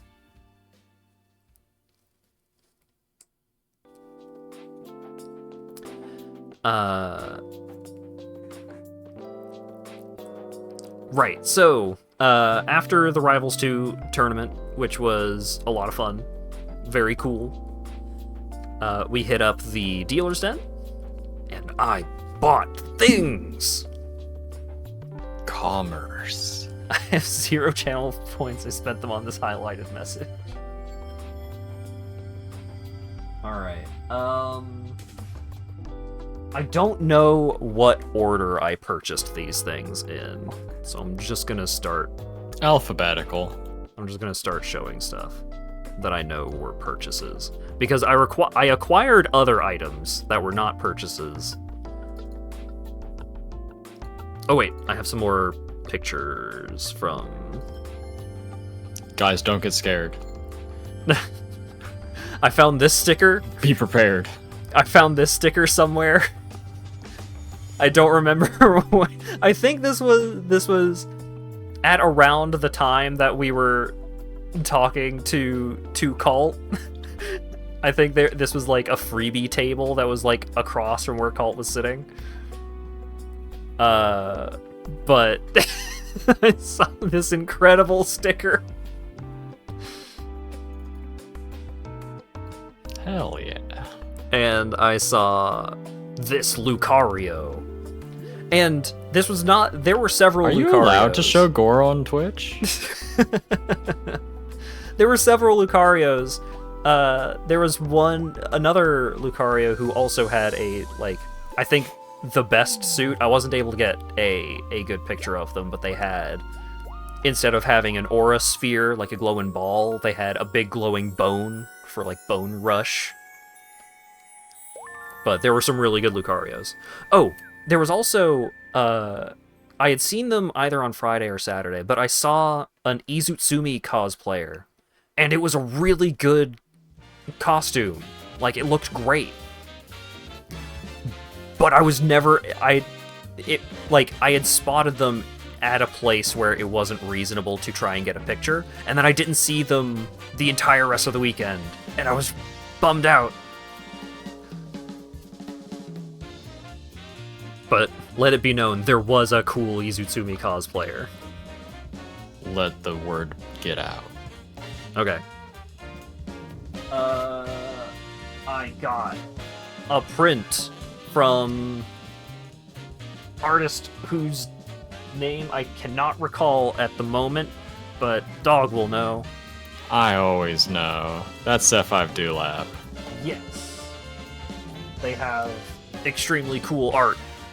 And I wanted to get this print at previous conventions, but ended up not doing that. But this time I was finally like, I'm getting the Trigun print. It's super fucking cool.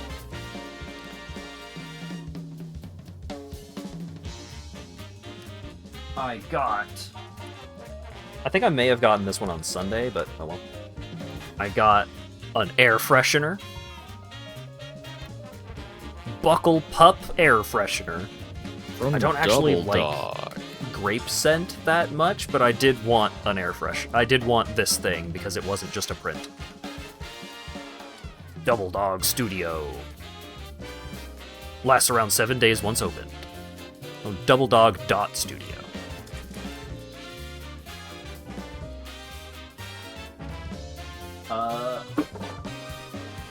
God, my chair is exploding. I got some funny little plush pins. Got Orange Cat Face and Bastet Cat Face. These are made by the same person who made LawyerDog's iconic deer and coyote plush pins that he wears on his backpack. I got another pair of them just in case, because if I lose them, I'll be fucking devastated. Yeah. I got the Deck of Delvers decks from... What is the studio's name? Because it's... Right, the Delver's Guide. I can't believe this dude. He complains about when I played a deck of Delvers, then he goes and gets a deck of Delvers. Unbelievable. So, the Delver's Guide to Beast World, which is like some Dungeons & Dragons 5th edition extra material. So what these are is they are a bunch of cards that have cool art on them by a bunch of different artists. Whoa. And then on the backs of these cards, there will be like stat lines and roleplay information and background info about the characters. If the card is intended to be focused on a character.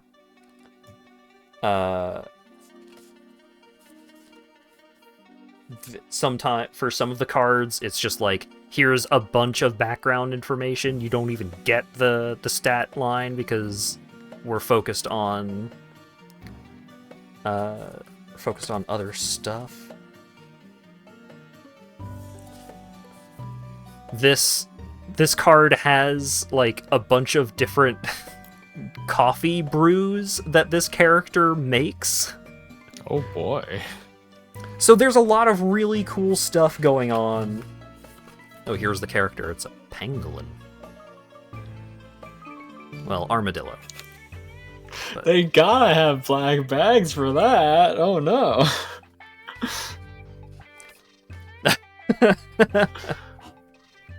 Oh no.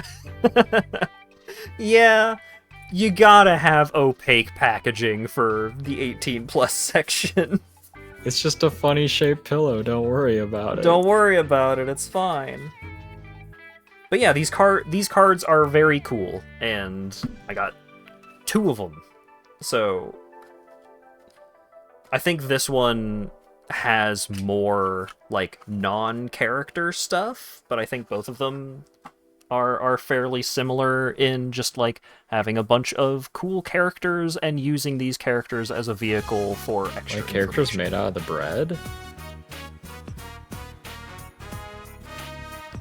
Look at this cat. Wow. Very cool stuff. I've been wanting to get something from the Delver's Guide to Beast World folks, because I've seen them at several conventions in the past, and like that stuff is really cool. But I had never Stuff looks committed to neato. getting any of it until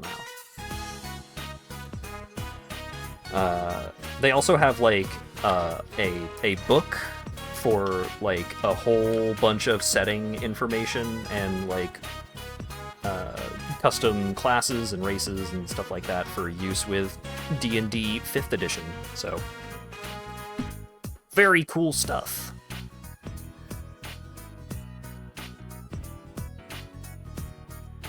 Can't show that yet. Oh. I finally got a sticker book, because I get so many stickers and I never stick stickers to anything. And Hooray. I was going to so one of the guests of honor, Godbird Art, right? Yeah. I got like 8 prints from them. Yeah. I was told that they had sticker books. And by the time that I went over to get one of those sticker books on Saturday, they were sold out. And so I was like, damn it. So as we were going around, I was like keeping an eye out for sticker books.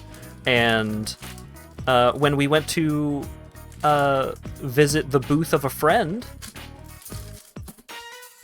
Chibuts, they had 1 sticker book remaining.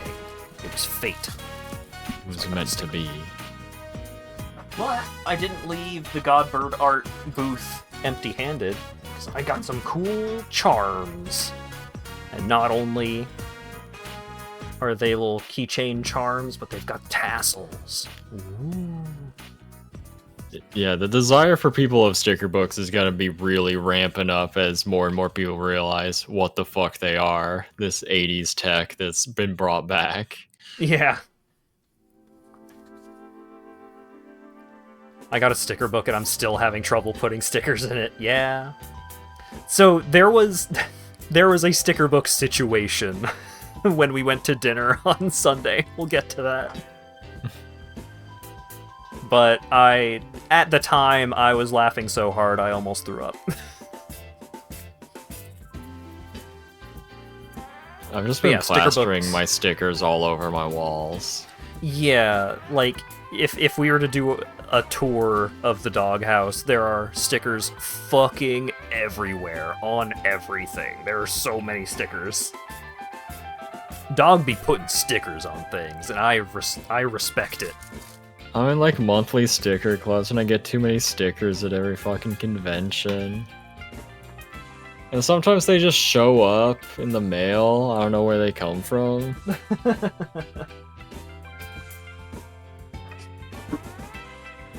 So let's see what else I got. Speaking of stickers, I got some stickers. And these stickers are bundled together with a business card, thank God. So, anytime I saw Dungeon Meshi merch, I was very inclined to purchase it. We got a Chilchuck sticker.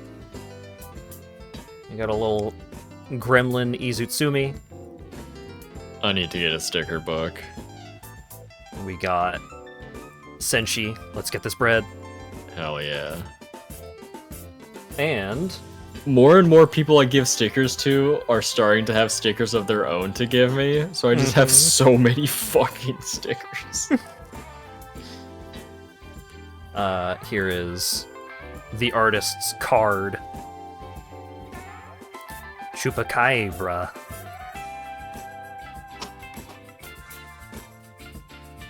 And this was supposed to be with LawyerDog stuff, but Dog also got a cute little bat. Yeah. Funny little guy. And then, oh hey, did someone mention Dungeon Meshi merchandise? Because I got more Dungeon Meshi merchandise. I got another Senshi, another Izutsumi. I do not have a business card for this bundle of stuff because I think this was a booth that was selling stuff from like a bunch of different artists. But let me get these out of the packaging so you can see them a little better. I should have done that with several of the items thus far, but this one in particular because it's sparkly. But I got It's May Night in the Woods. And then on the Damn other sure side, is. it's the Dreamscape one. Bug. And then I also got one of those for I also got one of B. You can see it's sparkly. Ooh. And then also Dreamscape B. And Hell yeah. of course, you all know him, you all love him. He rules. I had to get the Greg. He's got cup on his ear. Hell yeah. They're really good.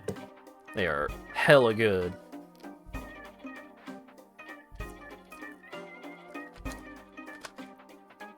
Oh, this was from the... Oh god, what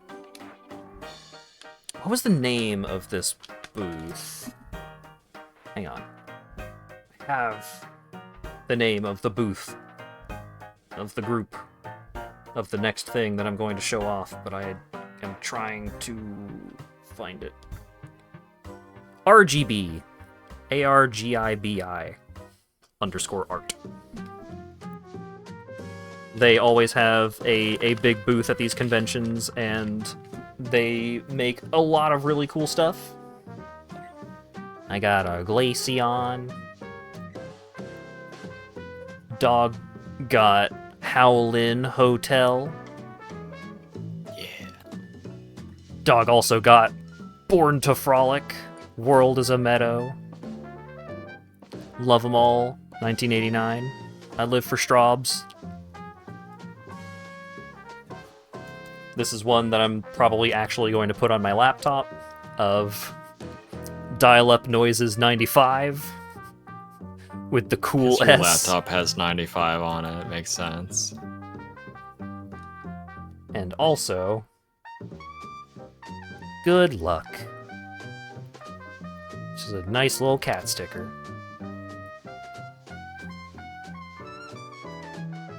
But that's not all I got from that booth. Oh no. I also got... Let me just crack into this packaging. Well, I guess I could show it as is. I got a fingerboard! Because Bray does not have all of the fingerboards are in the market. It's true. How do I crack this bad boy open? Oh right, and this was the display model, I believe. I think I got the very last one. Wait. Come on, focus. Come on.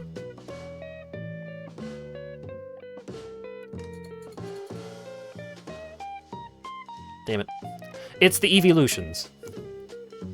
It's a very cool design.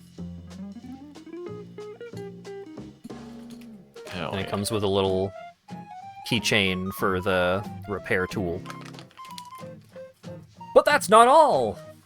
I got more stuff from this booth because I love the stuff from this booth, and I had never actually gotten anything from them before. Like last year, I had several things that I very specifically wanted to get and intended to get, and then I got sick on Sunday, and so I didn't. One moment.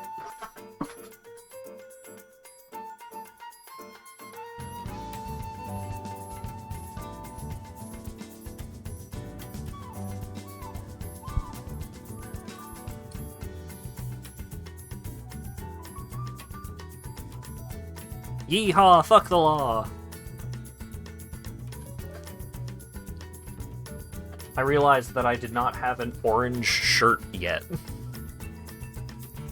So, I figured this was a fine orange shirt to get.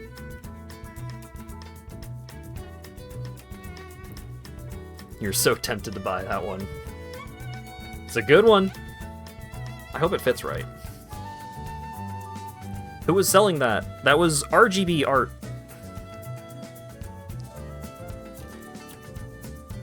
The same booth that was selling the little tech deck that I showed off and the stickers. I think there was someone linked to it earlier on in chat. You could probably get all this stuff online. Not a good idea for you to be running around with a shirt like that. The current climate, things will change. And once things change a little bit, this shirt is going to go hot. But it's a very good shirt. I like it. Oh, dog, I've seen your mouth move, but I've not heard you say things. I don't know if you're muted. Oh, I muted a minute ago. I forgot to unmute.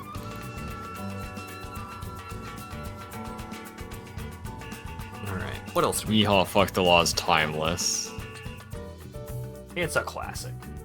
Alright, I didn't show my fucking badge. And it turns out that You can't show a fucking badge on Twitch, dude. It turns out that me getting the cheapskate, the cheapskate version level of badge worked out because it's got a cat on it. This pronouns tag was so fucking annoying. Oh, you finally put your pronouns on. Because, like, it had adhesive all along here, and so it, like, the adhesive that was exposed kept sticking to my other badge. You gotta flip it turn ways? I didn't know. And it annoyed me. You gotta turn it flip ways. I gotta flip it turn ways. Alright. I saw the table full of pronouns, but this shit's too much for me, man. I left. Yeah. I got some stickers where the designs are based off of the murder of Sonic the Hedgehog. And I talked to the artist about how awesome it was. I like these stickers.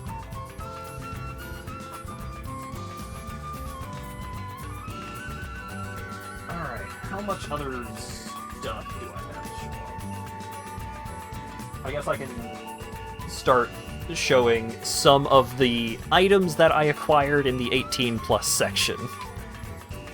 I am somewhat limited in what I can show here. I got a pack of horny playing cards from Frist. Oh yeah, dump them out. Well,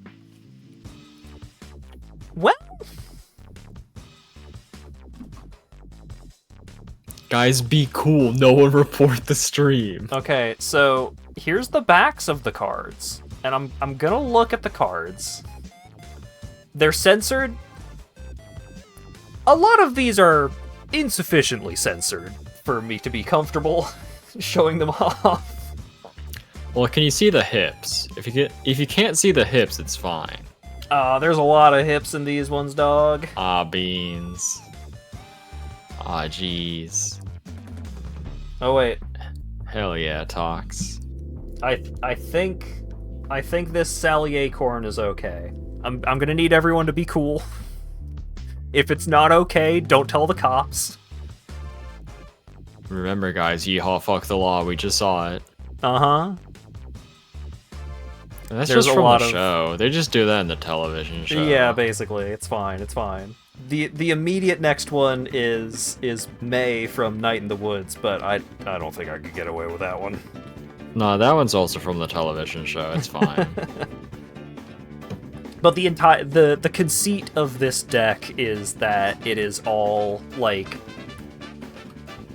it is lewd art that is censored either like contextually or like actual factual, just like mosaic censorship. The previous set of cards by the same group was just straight up horny. Well, straight up explicit. There we go.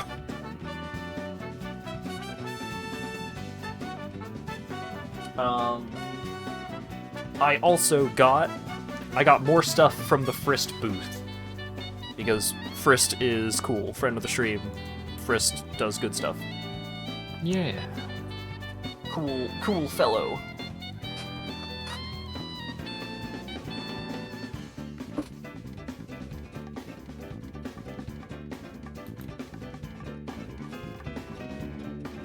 I also got. I'm going to double check this. I think this is okay. Oh, I forgot to put my dog fear hat in my shot. Yeah, I could go grab that and show that off. I mean, it's a black hat that says dog fear on it. Yeah, That's all you need to the know, whole thing. really. I'm not sure what's really supposed to be meant by the dog fear hat, but I did want it. And he did buy it. Don't think you saw their booth. The Frist's booth was in the Yard Sard, which was a canvas canopy tent kind of thing where he was sharing the spot. Yeah. And if you ever see the Yard Sard tent, you can look along the inside edges and see that the inside of the tent has been signed by a bunch of artists, including LawyerDog. Whoa. But yes, it can be tough to get into that spot because it can be kind of cramped. Because it's basically two booths sharing one booth worth of spot. I think this is okay for me to show the cover of. It's probably fine. But I can't show what's in it. but I think Those you are could naked. probably hazard a guess what's in it. That's naked people hat. Yep, nope, that's a Peebus. That's boobies. That's both. Oh, you can show that one then. Oh, hey, that's Caddy a Mannequin. I recognize Whoa. that character. Yeah, I cannot show most of this book. Just flip through it What? really fast. Yeah. Just be cool, guys. But that's not all. I got one more item from the Frist booth, and I'll be right back. I need to go retrieve it because it was being hung to dry.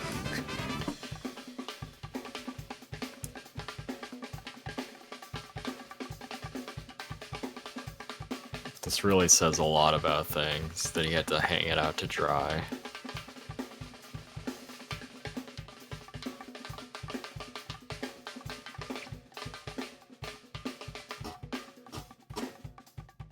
Just think about what Hat could possibly be getting, Acker. Just think about it.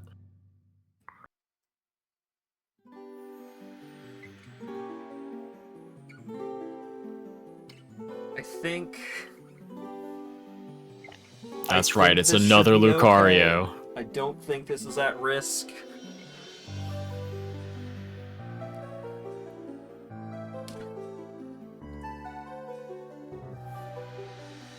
That's a cat. I got a fucking... I got a Dakimakura from Frist. Can you zoom out? We can't see all of it. I... Yes, it's very cute. Yeah, no, I cannot, the indecent content is not far below what is pictured here. What? I really like the Greg Rules bit in the corner. But, like... Yeah. Wow, that was so incredibly close to showing on there was so extremely, like, it's on the table, but it's on, like, the very edge of the table that isn't shown on the webcam. That was... I was about to start questioning how much you were pulling it up.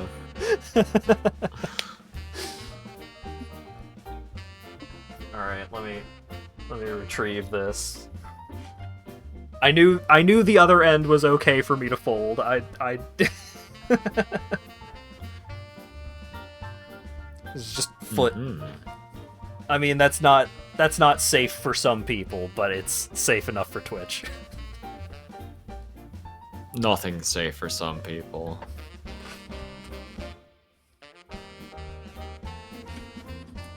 Let's see them bazongas. No. Let's see them bazongas. I will get in trouble. Her I've chest is talked covered to in Twitch DMCA before. They said claimable it's music. okay if they're really big. If they're really big gazongas, Twitch will understand. But yes, I got a body pillow cover, and the actual pillow will be here eventually. Yeehaw, fuck the law. Twitch is not the law.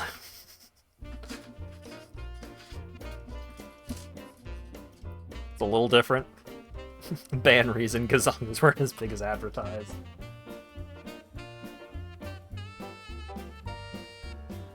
Oh. There were other shirts as well. Let me... I want to tidy this zone up a little bit, but I think I'll just be careful about laying shirts on top of it. Just lay the Dakimakura all over it to get a nice flat space to work with. Just gotta do it horizontally.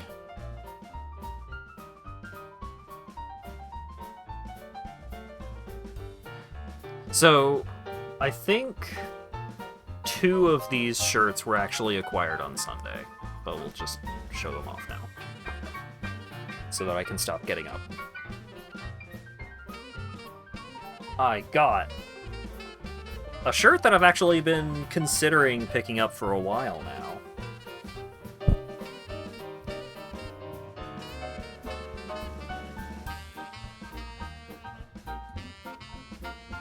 It's the Awooha shirt. Yeah. It's like a Hawaiian shirt, overshirt kind of thing, but it's actual like tropical themed, which I was very happy about. There was another one which was more colorful, but it was like cryptid themed. Gotta get the doggies. But yeah, he's got a fun little surf doggy. So this is from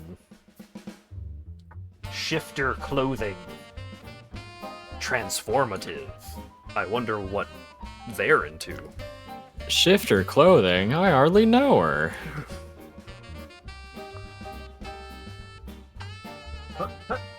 Sticker. No. Izu got caught in the shirt. I also got... Yeah, it's a very, very nice shirt. I like it a lot. I also got the convention tee, which has a cool deer on it. I also got this. Yeah. You got it as part of your... part of the thing, right? Yeah.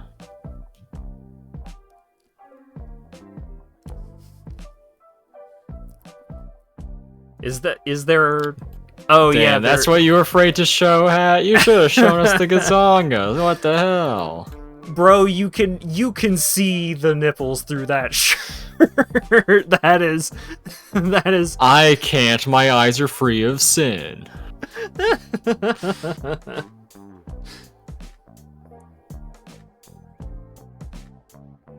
Even that version, I would be... I think this shirt was drawn by the tattoo artist guest of honor. Is that right? I think it was drawn by one of them. The game's a hoof. It's a very nice shirt. And then, because I had to get something from Mr. Kitties, because they do incredible content. JStore with 2 R's. Let's throw another couple of R's in there. Let's get up to 4 R's. This shirt, I didn't get it the first time, but after I told someone else about the shirt, I was like, oh, well, if I'm talking about how good this shirt is, then I gotta get the shirt. Yeah. That is such a Hat shirt. Yeah. Yeah, that is exactly why I had to get it. Yeah. Because, like, I was considering not getting it because it's a black shirt, and I just don't like wearing black shirts, but it's so perfect.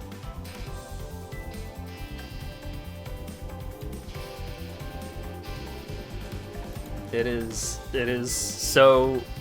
the vibes are so strong. Your version of Mortis. Yeah. It's pretty accurate. I should be less picky about wearing black shirts because I will usually... It is very rare that I will ever be seen, like, out and about wearing a shirt without a colorful overshirt. So, like, if this shirt is black, like, it's still going to be covered mostly by colorful overshirt, so it's fine. That's heterogeneity. Yeah. But yeah, I'm very glad that I got the shirt. It rules. That's contrast. Ooh. So I believe that is all of the things that I purchased, but it's not all of the things that I received. For a couple of reasons. Fightle hooked me up with a little Fightle Bold sticker, and also the con book, even though I wasn't supposed to get it because I didn't get a high enough level of registration to get it. But I got it anyway. Ooh, look at the cat! There is a cat. It's still crazy to think that the Stupendium is one of the guests next year. Like, after learning that they are a trans furry, it's like, oh, okay. Yeah, that makes sense. But just, I only knew... Yeah, that tracks. I only knew the music. And so, it was like, oh. Hell yeah. And we get fucking Cowboy Rito. Let's fucking go. And we get Rito, yeah. You get to force Rito to come back to A&E. But I got stickers from people. Just, like, giving me stickers. So I got these two from Saul. I got a dragon and a little critter. I got some jackpots from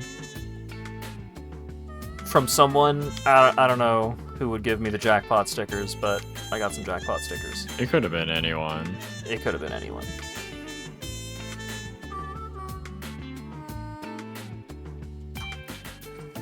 I got some K stickers. And I got a foil Sickos. Ooh. I already have the regular, but I got the foil this time. I got a giant pile of stickers from Ashok, who I have done tabletop stuff with for a while, but even so, I didn't immediately recognize a bunch of these characters, but they are cool designs. They're cool critters. Oh god. Where can I... Let's move the Knight of Woods critters out of the way so I can... Because this is a large pile of stickers. That one's shiny. Yeah, Rito went to A&E the year before this one, but I'm not sure if they announced that at all, because sometimes they decide they just don't want to tell anyone they're going to a con and they just show up. Like, they just showed up at MFF this year. Right. Just go to Chibut's booth and Rito's also there. Yeah, the Luvi is super good, but like, these stickers are fantastic, and this one is also a fake sticker because it's a magnet. But I just got this big old pile of stuff from Ashok, and I'm just like, oh, thank you so much. The character designs are very cool. Good critters. But I also... I'm gonna blow your fucking mind.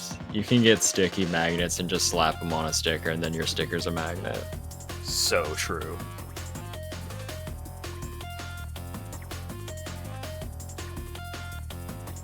Didn't give all 3 stickers K? Huh? I got the foil Sickos, I got the heart, and I got the K face. Wasn't that all of them?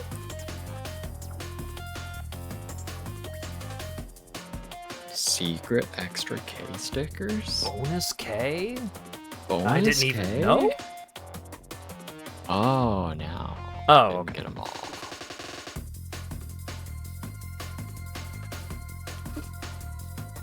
Yeah. The Saul stickers are over here. And then... So, next... Oh, So... I have more stickers here. Actually, there was one more sticker that I purchased. And that was the Immoral Dog. Which I like a lot. It's a really good sticker. That's from Tansy. I also got that one from Danby. So, Saturday evening, we had a fucking party. Yeah. We Dog was the one who had like figured out a guest list for people to invite over to our hotel room to eat fried bagels and pizza. Because it has become a tradition, because LawyerDog makes sure that he gets the hotel rooms that have, like, a little electric stove top and all that, because he's like, well, I can just, if I get a stove top and a frying pan, I can just fry up some bagels. Then I'm saved. And people were like, what the fuck you mean you fry bagels? What does Number that one, mean? what the fuck do you mean you have a stove? Number two, what the fuck do you mean you're frying bagels? That's not what you do to them. Yeah. So it was a tradition started as of last year where Dog invited some very confused people to his hotel room to eat fried bagels and pizza. And no, it's not a sex thing, it's not a drug thing, no, just come over and hang out, and I'm gonna fry up some bagels. And, It's true, I need my kitchen. by God, he did. And the fried bagels were delicious, and we got pizza from Land of Pizza, which was really good. Really good New York-style thin crust kind of pizza. They got a whole damn land of pizza out there in Boston. Do you remember who all was there?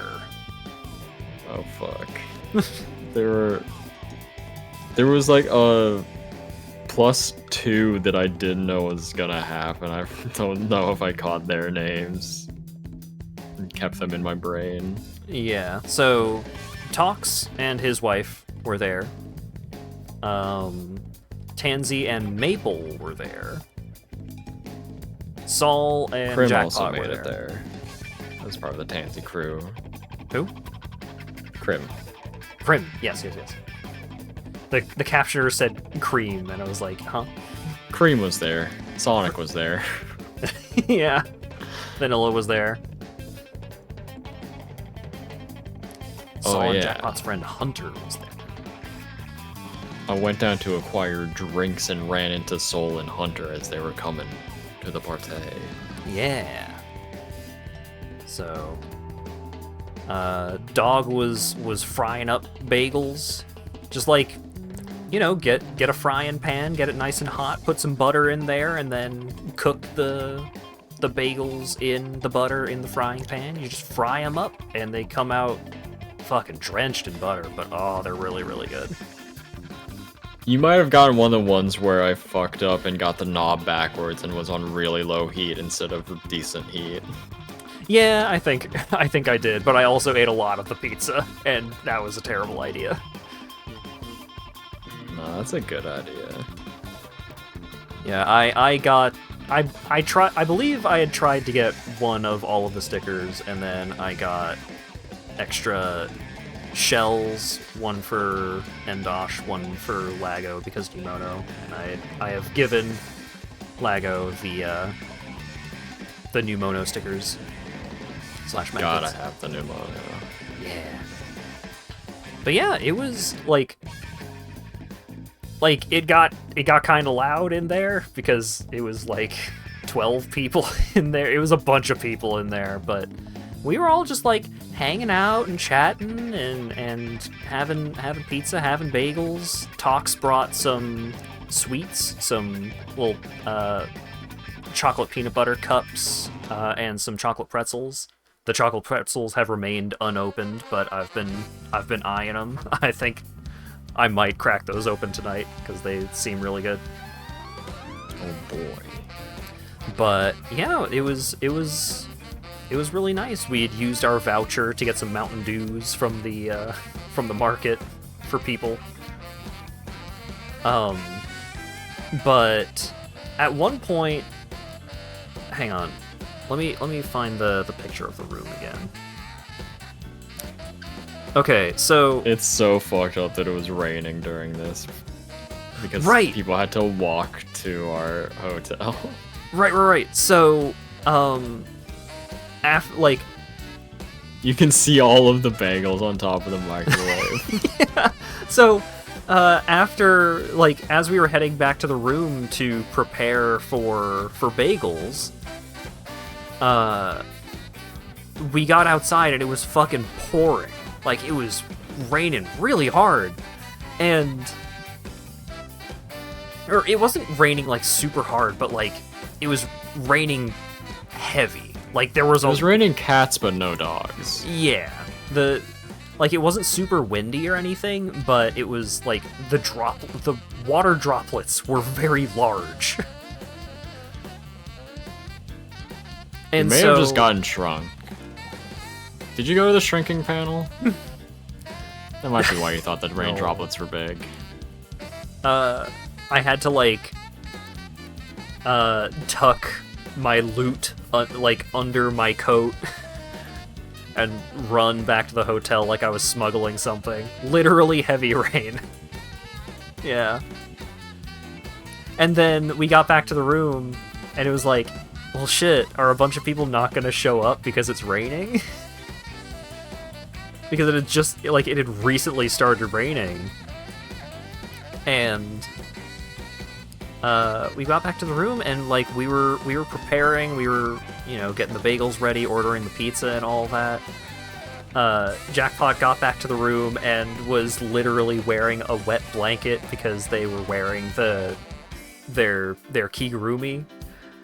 And the heaviest tail. And so... Oh, later, Final. Thanks again for everything. And also for hanging out.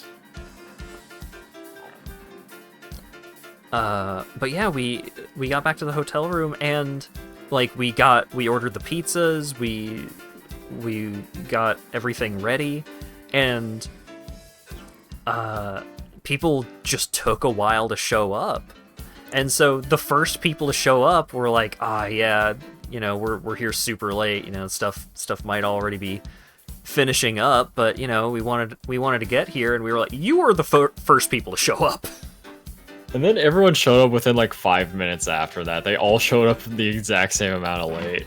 Yeah, everybody showed up, like one right after another. It was, and then, you know, once everybody got there, we were all hanging out and having a great time. And so, okay, so, you can see here, like, well, it's kind of hard to see because of the lighting, but, like, you can kind of see, like, the TV is on, like, a stand. It's on like a rectangular stand there, and that rectangular stand could rotate, and it could rotate. Oh, is that from the catacombs? Maybe I should go for that instead of Mine Collapse. What have you done? You ruined my train of thought. So, it was on this this rectangular stand, and it could, like, rotate 360 degrees. And I had gotten some just, like, Germa videos going, and so all of the people, like, sitting on the beds were just, like, watching Germa while they were chatting. But someone had placed a closed beer on one side of the rotating TV stand, and an open beer on the other side of the rotating TV stand. And so I was standing like at the corner there, like near the light switches. I was standing over there, and I was staring so intently.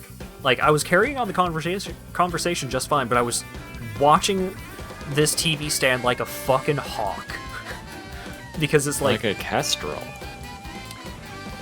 Yes, because someone was sitting on that cooler right under the TV, and they kept occasionally nudging the TV or nudging the stand just a little bit. And it's like, if this person, like, stands up too fast and bumps into that TV, that beer is going everywhere, the other beer might go everywhere. Like, I was so terrified the entire time that the TV was gonna spin and knock shit over. Because, like, behind where this TV is here in this picture, people had set up, like, Dog had set up the paper towels over there, and people were tossing a ton of stickers over there too. And so I didn't want the beer to get spilled on the stickers. But I got a bunch of stickers. The Elements paper towel holder fucking sucks. That shit ain't no common Stein. It's no common Stein. I mean, high bar, you know. Common Stein is just the best to ever do it. There's no satisfying clicking noise. It's not easy to pull them off. It's trash. I saw a horrible future. I was so terrifying. But it was their beer. The person that was sitting there, that was their beer, and they were drinking it. So I didn't want to just yoink their beer and just move it somewhere else. But there was nowhere else for it to be. And so I was just sitting there. I was just standing there terrified. So I got Ka-chow. I got this gay sticker. Oh yeah. I got a male dog. I got gun. I got another dog doing a look. I got another dog doing a different look. I got a creature with some mayonnaise on their face. We're gonna set this one over here. Don't You're worry showing about that one, huh? You can barely tell. It's fine. But then this one was one that I was highly amused about. We got Mountain Dew Baja Blast. It's beautiful. This one in particular we'll loop back around to, because there was a moment on Sunday where this feeling was a little was relatable. Oh, this song has lyrics. I need to skip it. I'm sorry. So yeah, hates words. We had a fantastic time with the bagel party. We were just hanging out. We were just chatting, having a good time. Some people were drawing, people were talking about all kinds of different things, and it was like, it wasn't even like there were specific cliques where everybody just hung out with the same people the whole time. Like I hung out and chatted with Tansy for a bit. I was chatting with Tox and Tox wife a bit, and people were like moving throughout the room talking. It was fantastic. Wonderful little room party. Yeah. I don't think much happened after Bagel Party. No, the potential plan was going to Germa panel, and then I didn't wanna. Yeah, we have Germa at home.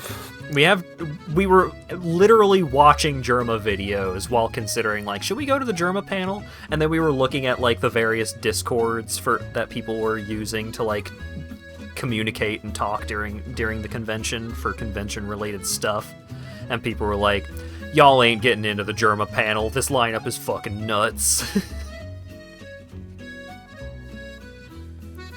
But yeah, just like after a while, you know, we hung out for a few hours, and then people were like, yeah, I'm gonna try and go to the Germa panel. Yeah, I've got some parties to go to. Saul and Jackpot ended up going partying that evening. But yeah, it just gradually dispersed, and I think there was not a whole lot of pizza left, but there were... Hang on. There was not a whole lot of pizza left, but there was a lot of bagels left. We had gotten... Yeah, Jackpot brought an appropriate amount of bagels, and I thought, what if we run out of bagels, though? And I doubled the amount of bagels. So Jackpot got to just bring back all of the bagels that she brought. We just got so many fucking bagels. It was It was a good bagel time. I think I had ended up having another bagel the next day, but not a lot. I should buy some bagels. Oh, you ended up with all the bagels? Nice. Oh, hell yeah. We should have They'll bagels. heal you. You're right. We have a toaster, don't we? What do you mean? What? Look, how's that relevant? if we got a lot of bagels, then the toaster would be it's like frying the bagels but less good. What? No, you're right. How foolish of me. Yeah. I'm so sorry, Saul. It's such a I bummer. wish you a very healed leg. Same. Right. So, chronologically, that happened like a day after the convention. It was wild. Damn. But yeah, so we wrapped up bagel party and kind of just went to bed for the evening. Black Ice so sucks. Yeah. Getting surgery? Oh god. I hope it goes well. I hope it goes better than well. Hope it goes great.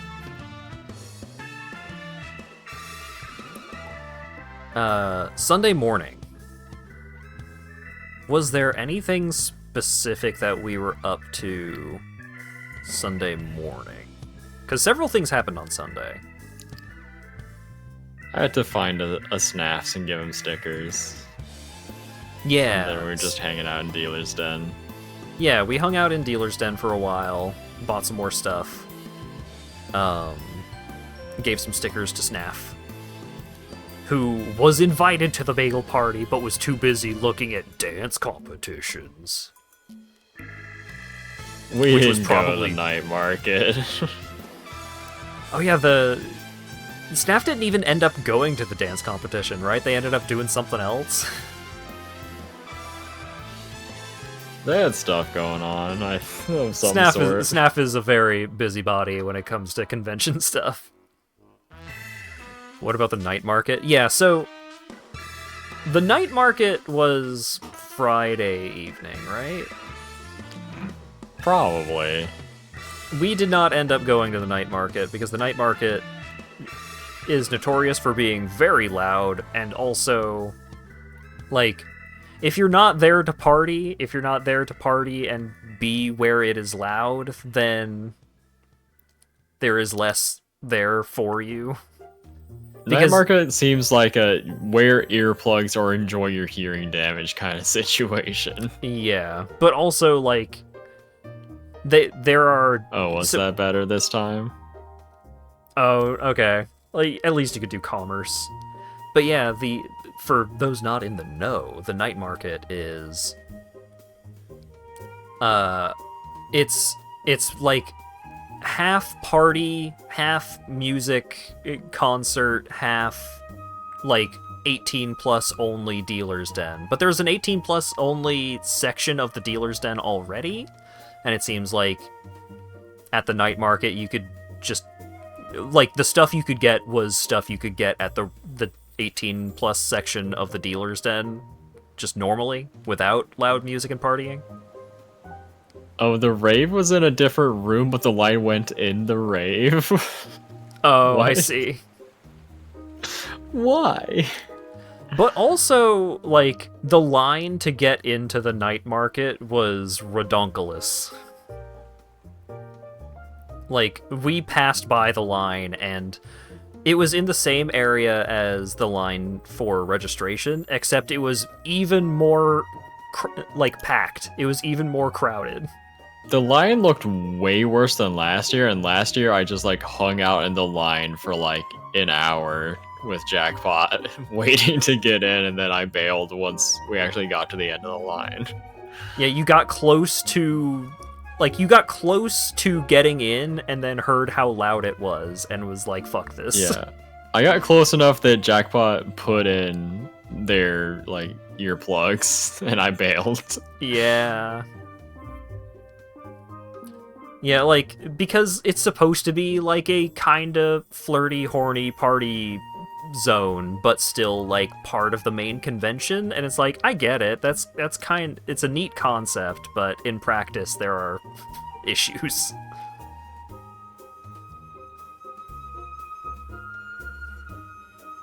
It would be neat if there were artists that weren't in the dealer's den and all. Yeah, just, like, get a couple extra artists in, like, that could be neat, but... Anyways, we did not go to the night market. So, Sunday we went back to the dealer's den, bought some more stuff, met up with a couple of folks. I think we met up with Snaffs, and we'd also hung out with Neo for a bit here. Yes. So we ran into, like, Neo and Jackpot and Tox, and yeah, probably more. At one point, Jackpot ended up getting engaged in conversation with Sephi, and we were like, I'm so happy that they are having a fantastic conversation. We're gonna go keep window shopping, because that conversation could have gone on for another hour and a half. And I'm very happy for them. But we didn't need to be there for it. I mean, I have been that person of just wanting to talk to someone at a booth for way long. Just like, I just live here now. I've been that person. I get it. I love it. But didn't want to third wheel it.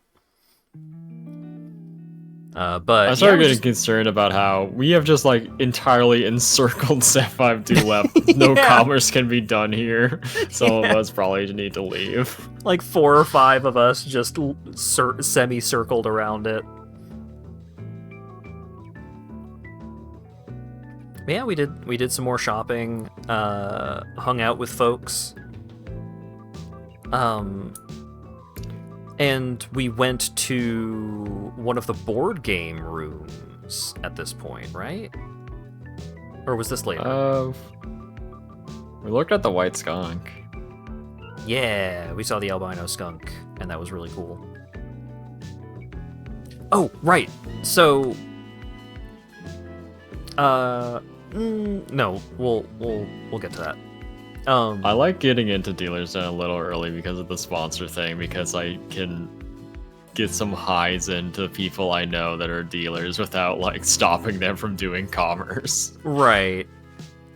Yeah, the Dealer's Den gets pretty crowded, pretty busy, and, like, because it doesn't have, like, the super high ceilings like the Dealer's Den at MFF does, it felt even more cramped than it was.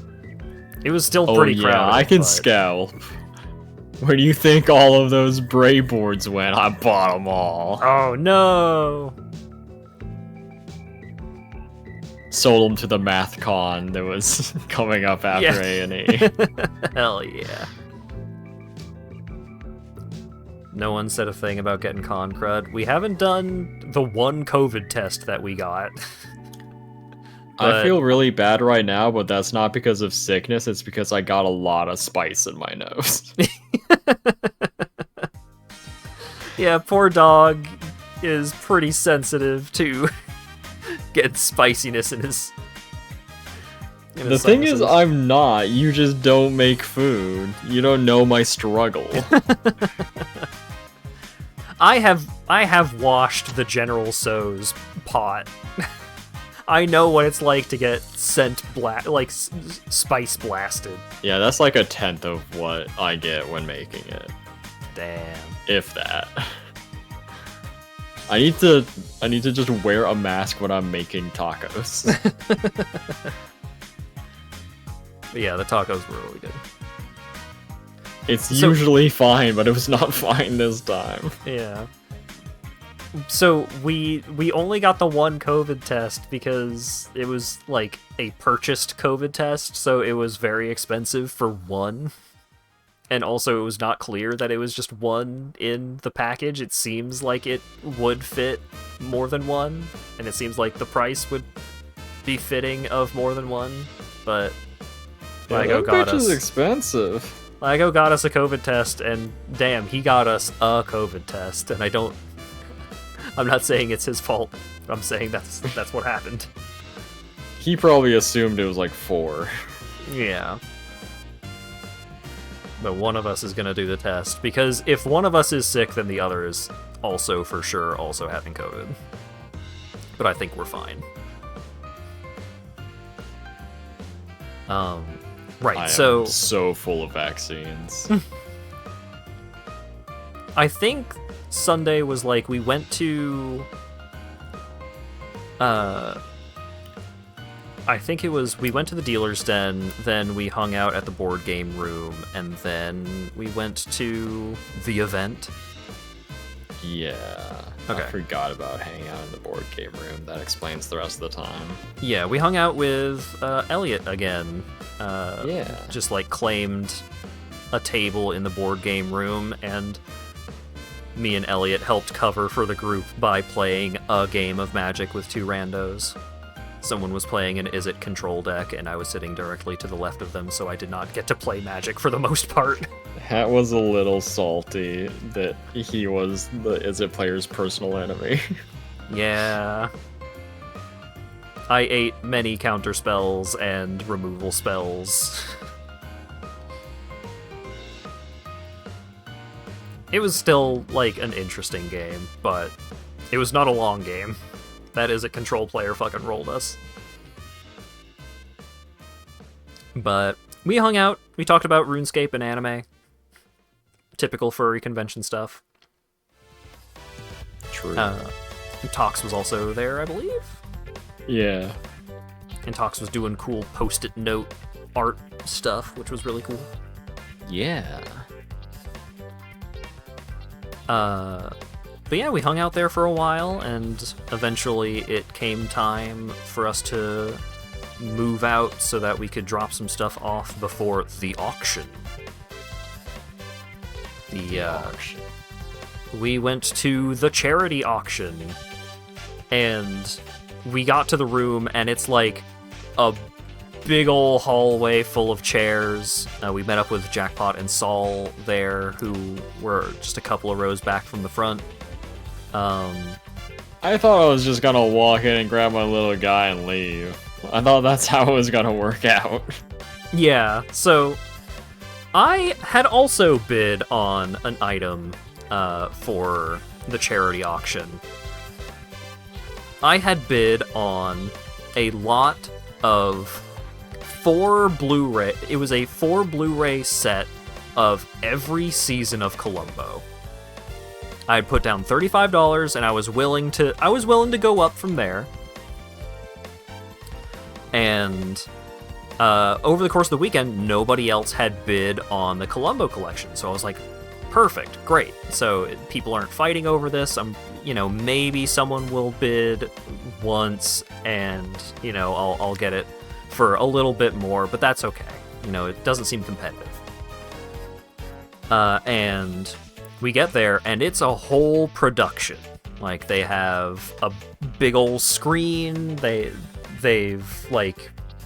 got they're going through all the descriptions of every item. They had someone in a really cute partial fursuit doing showing off the items. Like, they would hold it up and gesticulate and all that.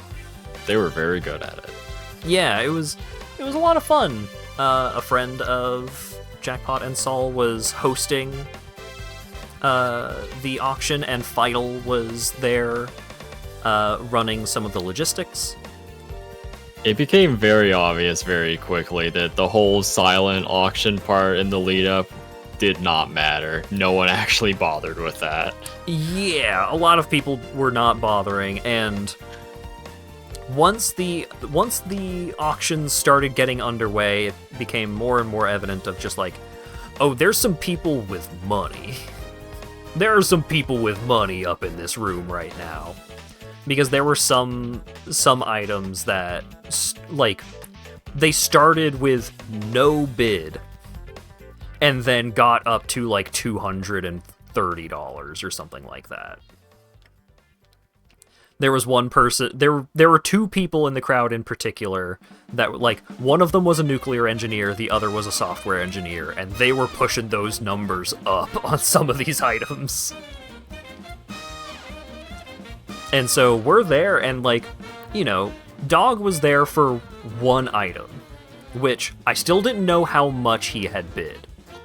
But it was I think I may have known how much it was at this point, but, like, Dog had had put a demanding bid on this item. But as we were getting through some of the items, you know, some of the items were like, some of the numbers were going up. Some of them were like, some of these items had like $40 silent bid and then got up to like 250 or something.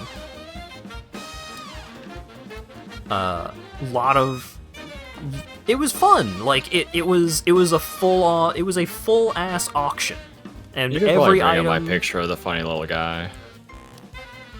Oh yeah. Nope. Hang on. Let me. There he is. Dogs. So, The fella. you know, for every item, like, there was at least one bid for every item, and, you know, there were at least 2 or 3 bids for every item. Some of the items went up, like, some of them were going, like, starting at 50 and pushing up to hundreds, and, like, some really aggressive bidding.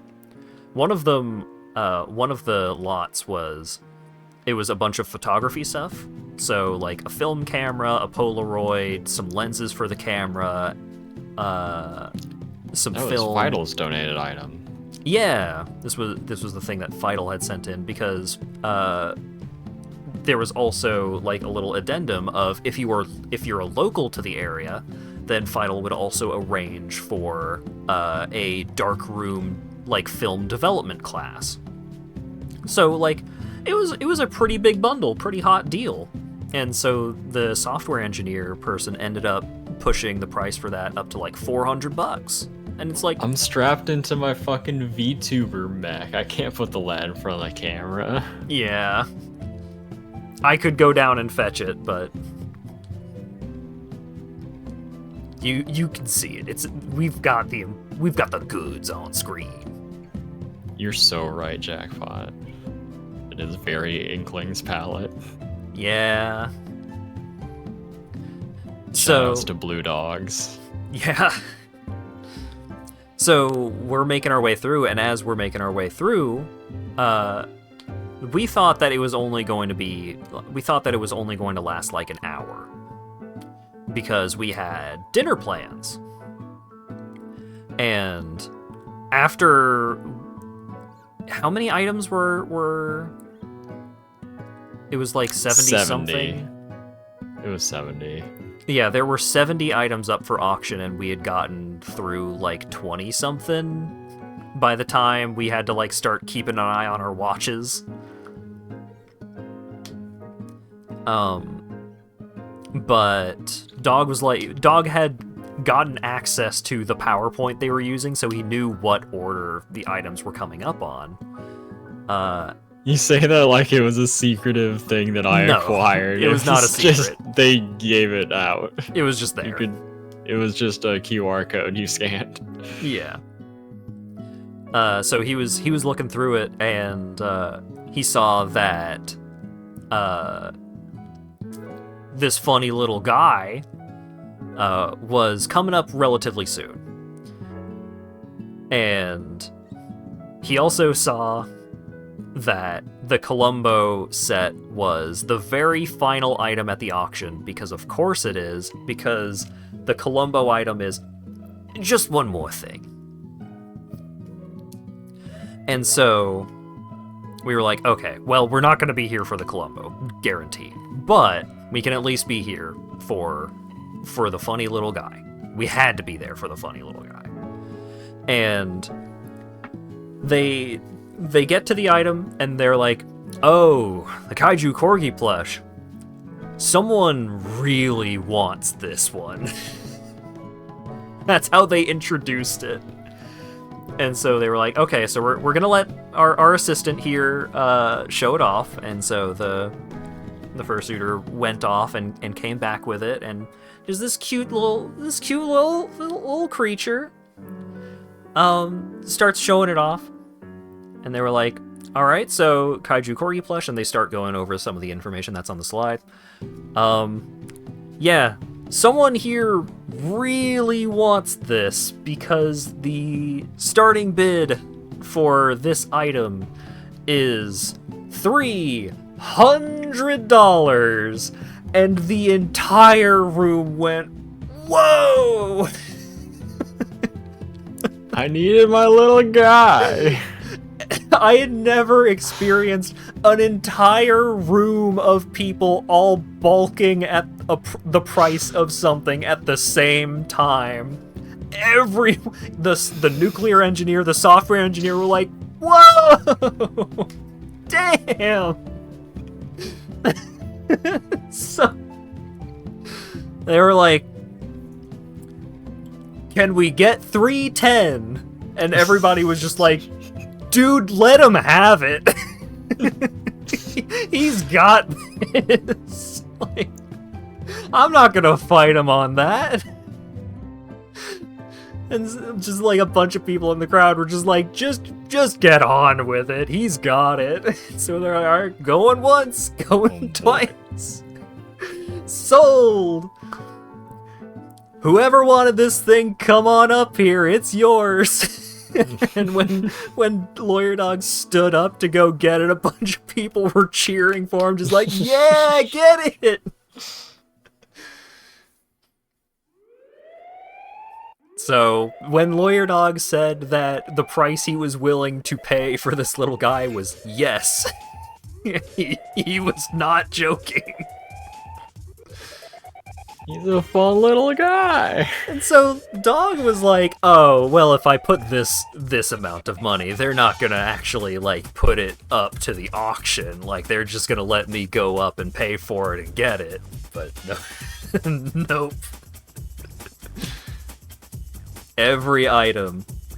And so, yeah, Dog was there on a mission. By God, nobody was willing to stop him. But it was just amazing. Just $300. Whoa! It was crazy. So, my beloved Columbo set, because if you're not familiar with me, I have watched most of Columbo. The last couple of seasons of Columbo aren't as good, but I love Columbo. Columbo is fantastic. I started watching it a while ago, and I'll still go back and rewatch episodes every now and then. When I go and visit family, I'll wrangle my family into watching at least one episode of Columbo. I love Columbo. Fantastic television show. And highly recommended.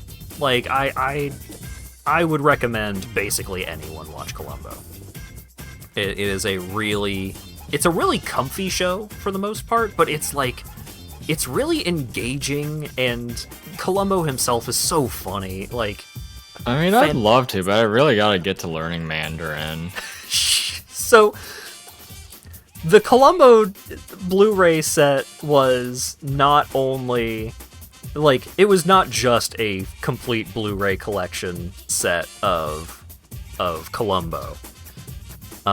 It was Chinese printings of every season of Columbo. So, like, you look at it on the cover and it's like, oh, this is just a Columbo Blu-ray, and then you look on the back and it's all in Mandarin.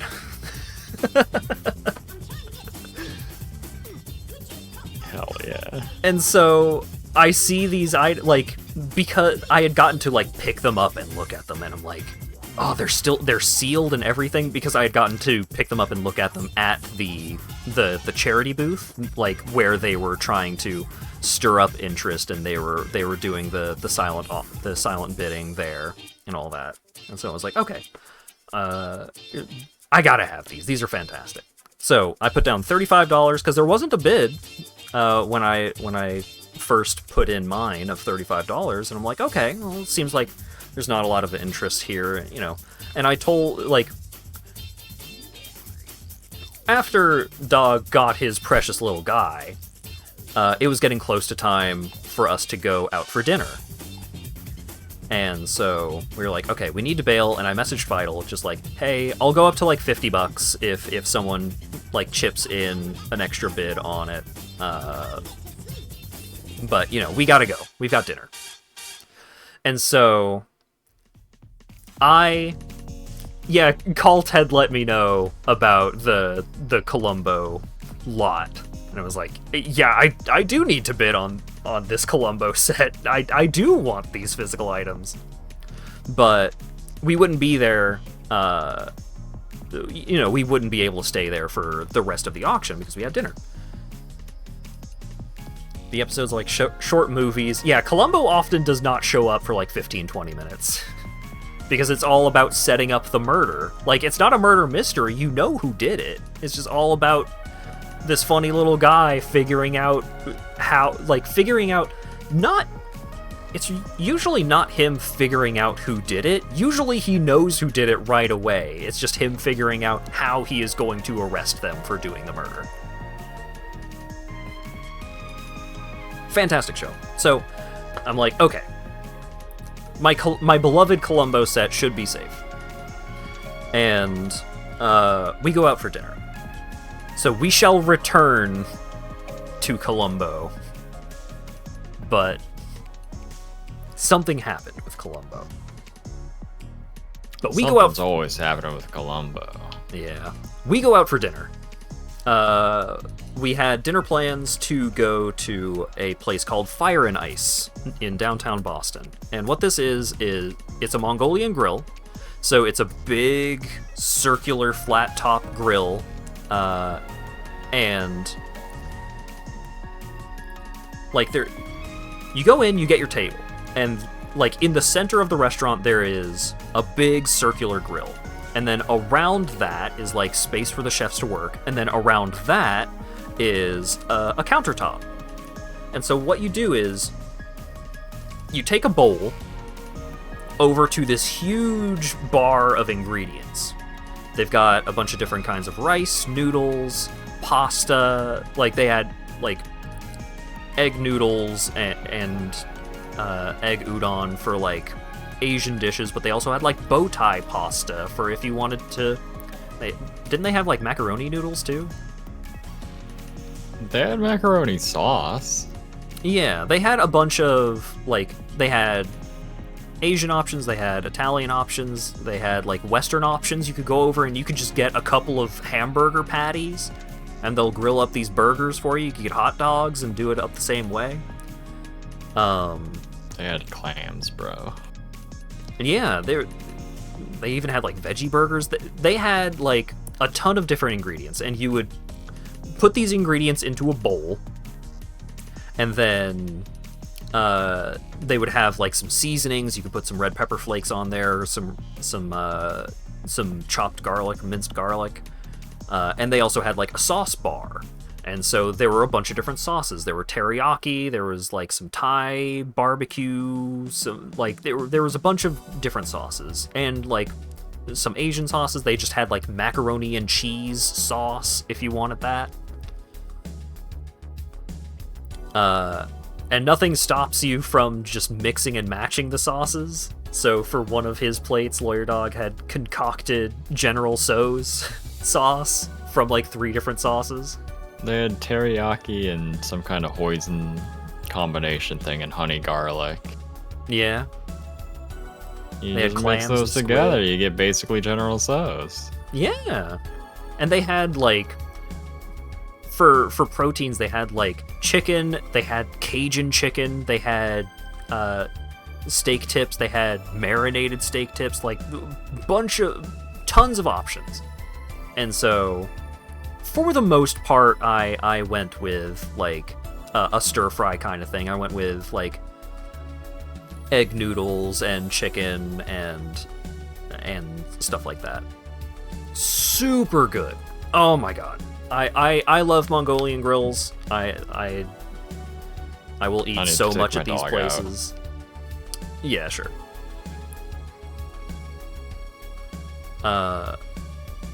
It was so freaking good. Like, a bunch of different I tried to mix it up a little. Like, first dish I had. Ooh. He's rotating his hymn. He's doing the Better Call Saul intro.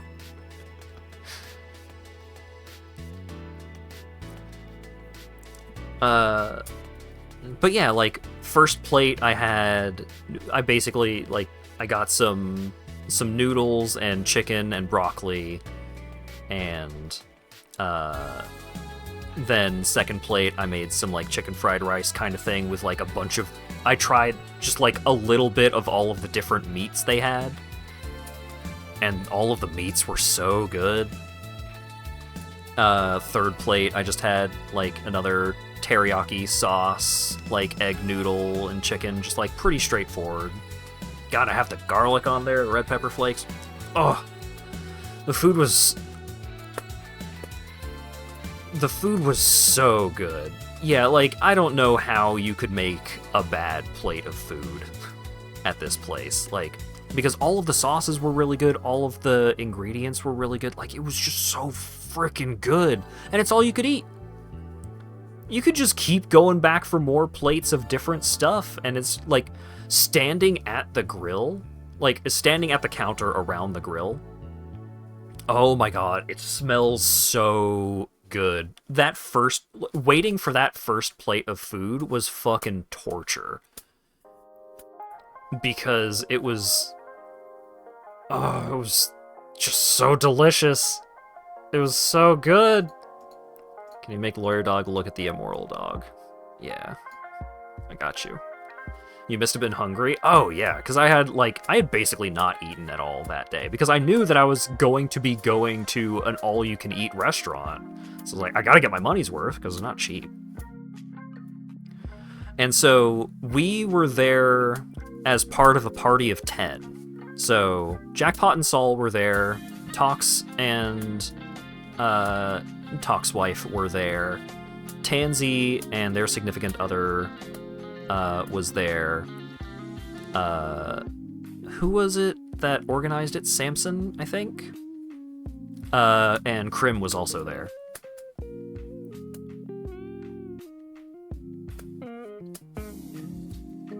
Maple being Tansy's SO, yeah. I was sitting across from Tansy and Maple, and that was... Oh my god. So, like... We were getting our food, we were chatting, we were having a good time. We talked to Krim about we were talking about, like, Melee and Project M and stuff like that while we were getting one of our plates, because I ended up having 3 plates. Maple had gotten a burger, and, like, you could just take ingredients from the salad bar to add as, like, toppings for the burger. And so Maple constructed this, like, towering fucking burger. And it was incredible watching them try to eat it.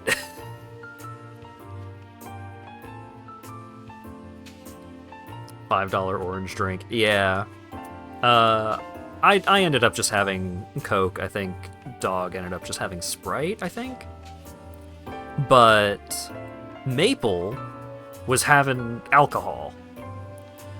And over the course of our time at Fire and Ice, Maple was more and more blatantly intoxicated. And, like, they weren't, like, drunk or like, sloppy drunk or anything like that, but they'd been having some drinks. And it took me a while to recognize what was going on. Because I wasn't really paying attention to, like, what other people were having for drinks. I wasn't even paying that much attention to what other people were having for their food. Like, I was just so focused on my own food because it was so fucking good. I kind of want to wait to tell the rest of this part of the story until Dog gets back, because I don't think he was paying that much attention. But, like, we ended up having, like, a long-ass table of, like, a bunch of tables mushed together across from a booth, and then I was on the chair's side. But the food was so good, and every now and then they would, like, just light the middle of the grill on fire, and so you just get this heat wave throughout the restaurant. But, like, there was a bunch of people there. There were a couple of birthdays. About to fall asleep. Oh no! I will share the tale of your lacking sleeves, because that comes up not too long from now. But I hope you rest well. It was a lot of fun hanging out with you at A&E. I'm back. Rest well, soul. Yeah, so I was talking about how as the meal had progressed, Maple, who's sitting across from you and me, had started to become intoxicated. And I recall you saying that you didn't really notice much of what was going on over there. I just never notice when people are drunk. They just, like, start trying to stab between their fingers, and I go, oh, okay, here's a band-aid for how you stabbed yourself. Yeah. And then they later tell me they were drunk, and I go, oh, that makes sense. So, like, after they had finished their meals, Tansy had, like, taken out their sticker book and was putting stickers into the sticker book. And so, you know, I was looking over at some of the stickers, and, you know, we were sharing. Why did it double up? There we go. We were checking out some of the stickers, and so gradually... For the record, no one was stabbing at this con. Yeah, at this particular multiple instance, stabbings no were at stabbing. A different A&E. Yeah. So, Tansy was, like, peeling the stickers to put them in the book, but there was one sticker that they were having a lot of trouble peeling, and Maple was like, give me that, I'll peel it for you. And Tansy was like, no, I got it. No, give me the sticker, I can do it, just give me this, I'll peel it for you. And so they did successfully peel the sticker and handed it back, and they were like, you got any more stickers? Let me peel those stickers, I can peel another sticker. And Tansy was like, okay, here you go. And Maple was just, like, so enthralled with peeling the stickers. And Maple's kind of an expert at stickers. Yeah. Gotta admit. And so after a couple of stickers, Tansy was just like, okay, here. And just put all of the stickers in front of Maple and was like, here, you peel all the stickers you like. And Maple was like, I'm gonna do so good at this. And so they did. Maple did indeed peel all those stickers, did a great job. But then, like, just more and more blatantly, just, like, slumped leaning over against Tansy, just like, that food was really good. Just like, at one point, they had gotten bored. They needed enrichment. So they took the butter knife that they were given and just started slowly sawing through their napkin. just slowly cutting their way through the napkin. Their knife was dull, though. I had to help him. I had to give him a sharper knife. Tansy was like, "Are you good?" "Yeah, of course I'm good." And then LawyerDog was like, "Oh, no, you don't know. Here, that knife is way too dull. Here you go." And handed, "Oh, thank you so much." And they started sawing with the other butter knife instead. He had way more success with the second butter knife. The second butter knife was sharp as hell. They were schmooving through it. But like throughout all of this, throughout the stickers, throughout this like sawing through the napkin, I am just laughing my ass off. I am fucking dying watching Maple just be drunk, just be intoxicated across from me. I'm losing my fucking mind. And so, and because I had just eaten 3 full plates of food, like, my stomach hurt. It, like, I was like, oh god, I can't keep laughing. And so, when LawyerDog had passed over his own butter knife, and Maple was just like, "Oh, thank you. Oh, this is working way better." I was like, "Oh my god, stop. You have to stop. I'm gonna throw up." And Maple is like, "Oh, okay." And then very gently placed their butter knife down on the napkin that they were sawing through. And I was like, "Oh my god, I'm gonna fucking hurl, dude. I can't." And so that's why this sticker became relevant after the fact, because this is how I felt. This is how it felt like. It felt like this was going to be me in my very near future. Because I just eaten so much and I was laughing so much.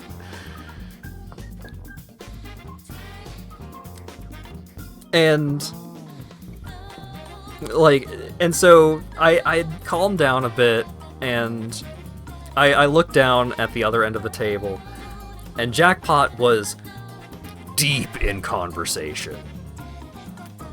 Which, I love that. I love having been in conversations with Jackpot. Fantastic. Very supportive. I knew that we had to leave eventually. And so I look over at Tansy, and I look down at the end of the other end of the table, and I'm like, I gotta do something about this. We gotta get out of here eventually. Tansy was like, yeah. And so I stood up, and I go down to the other... Oh, before this happened, LawyerDog had stated his intent that he was going to pay for the table. And I knew that if people were paying any attention to this happening, they were going to be like, no, let me get part of it. Like, no, I got this. And I was like, okay, I am going to be supportive of LawyerDog spending his money here. And so, thankfully, the check showed up at our end of the table, and I immediately snatch it and, like, smuggle it over to LawyerDog. Hell yeah. And Dog, like, quickly, like, snaps his card into place, and I like, slyly place it back at the other end of the table with the card, like, very conspicuously. Well, I quickly snap it into place, and then I, like, triple check it, because, like, I don't go to restaurants. I didn't know what I was doing. Yeah. He was like, do I just put the card in? I'm like, yeah. So, we put it over there. The waitress comes by, picks it up, and heads off, and I'm like, perfect. We got him. We got it. And so they come back with the check for, like, the copy for Dog to sign, and I'm like, awesome. And so after this had happened, I was like, okay, payment secured. Nobody can contest this. And Hell so, yeah. after a little bit, I was like, okay, we're gonna have to get out of here eventually. So I stand up and go, like, looming over at the other end of the table, just like paying attention to the conversation. Like I'm here, I'm engaging, I'm like paying attention, but like I am now standing and I am there as opposed to my seat. And so people took notice of just like, oh, this guy's got standing energy. Yeah, like, oh, like, I needed to put the energy of, oh, we should probably get out of here eventually. And I did that by just looming. I'm an expert at this. And so they were like,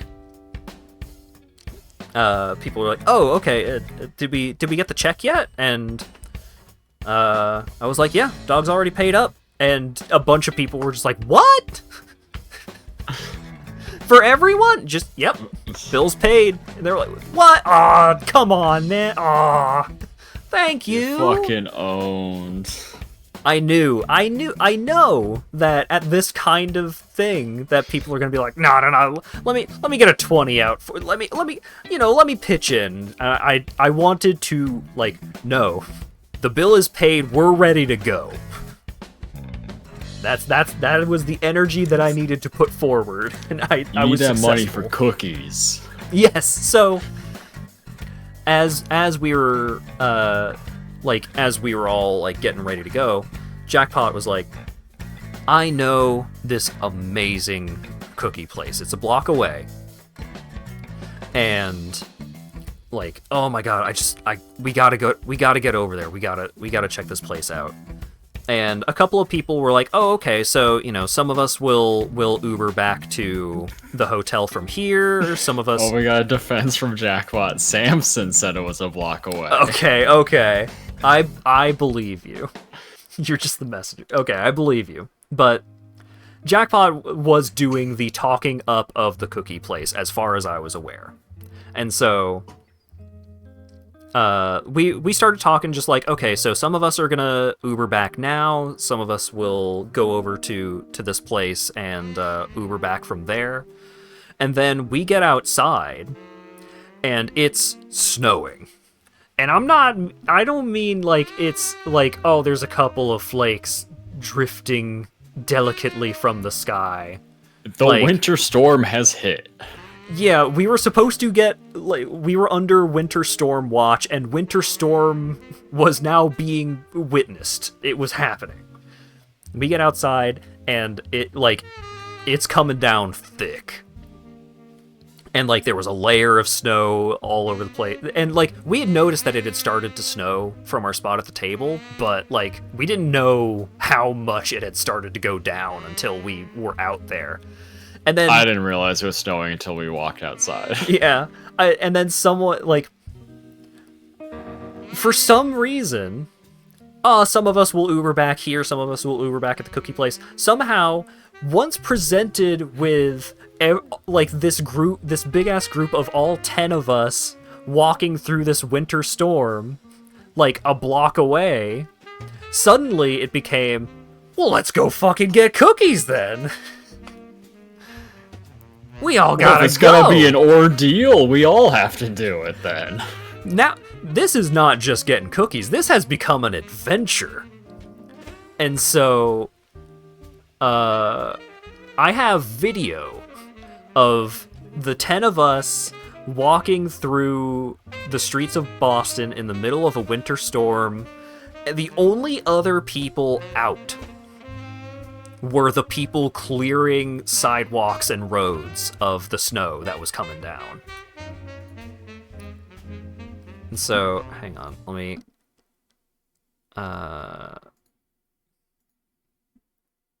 Right lane must turn right. Let me... Yeah, no, we're stuck here forever. And, yeah, so... The audio is not super audible here, but LawyerDog says, we're never leaving Boston.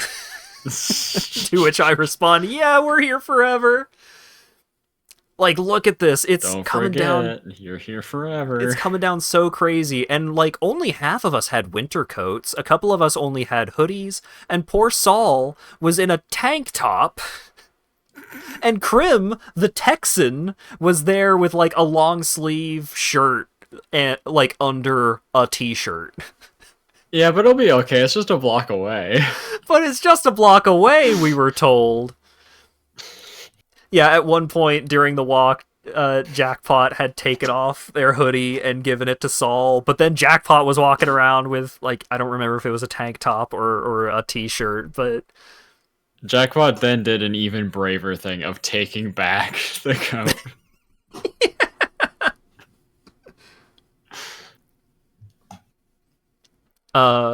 But yeah, like, you can see, like, it's fucking coming down here. Like, it wasn't oh, there, you can see Saul with their tank top and their tail.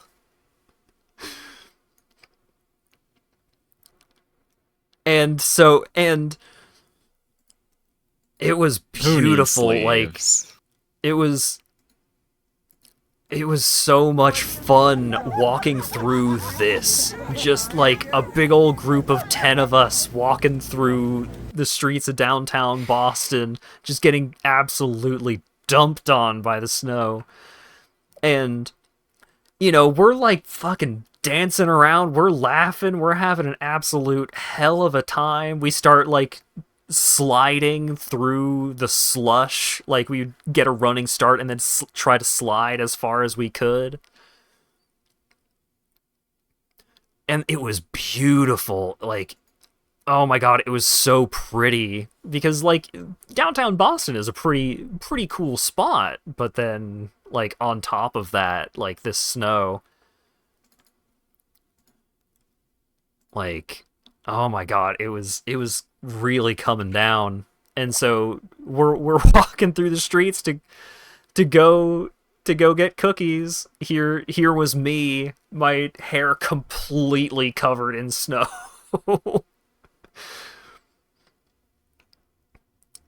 It was so much fun. It was magical. It was like, we got there and we all pile into this place, and there's barely enough room for all of us to be standing in, like, in the lobby of, or in, like, the standing area of this little cookie place. And the cookies smell so good, and we all get in there and we're giggling, we're laughing, and the people working there were not entertained by by all of us piling in.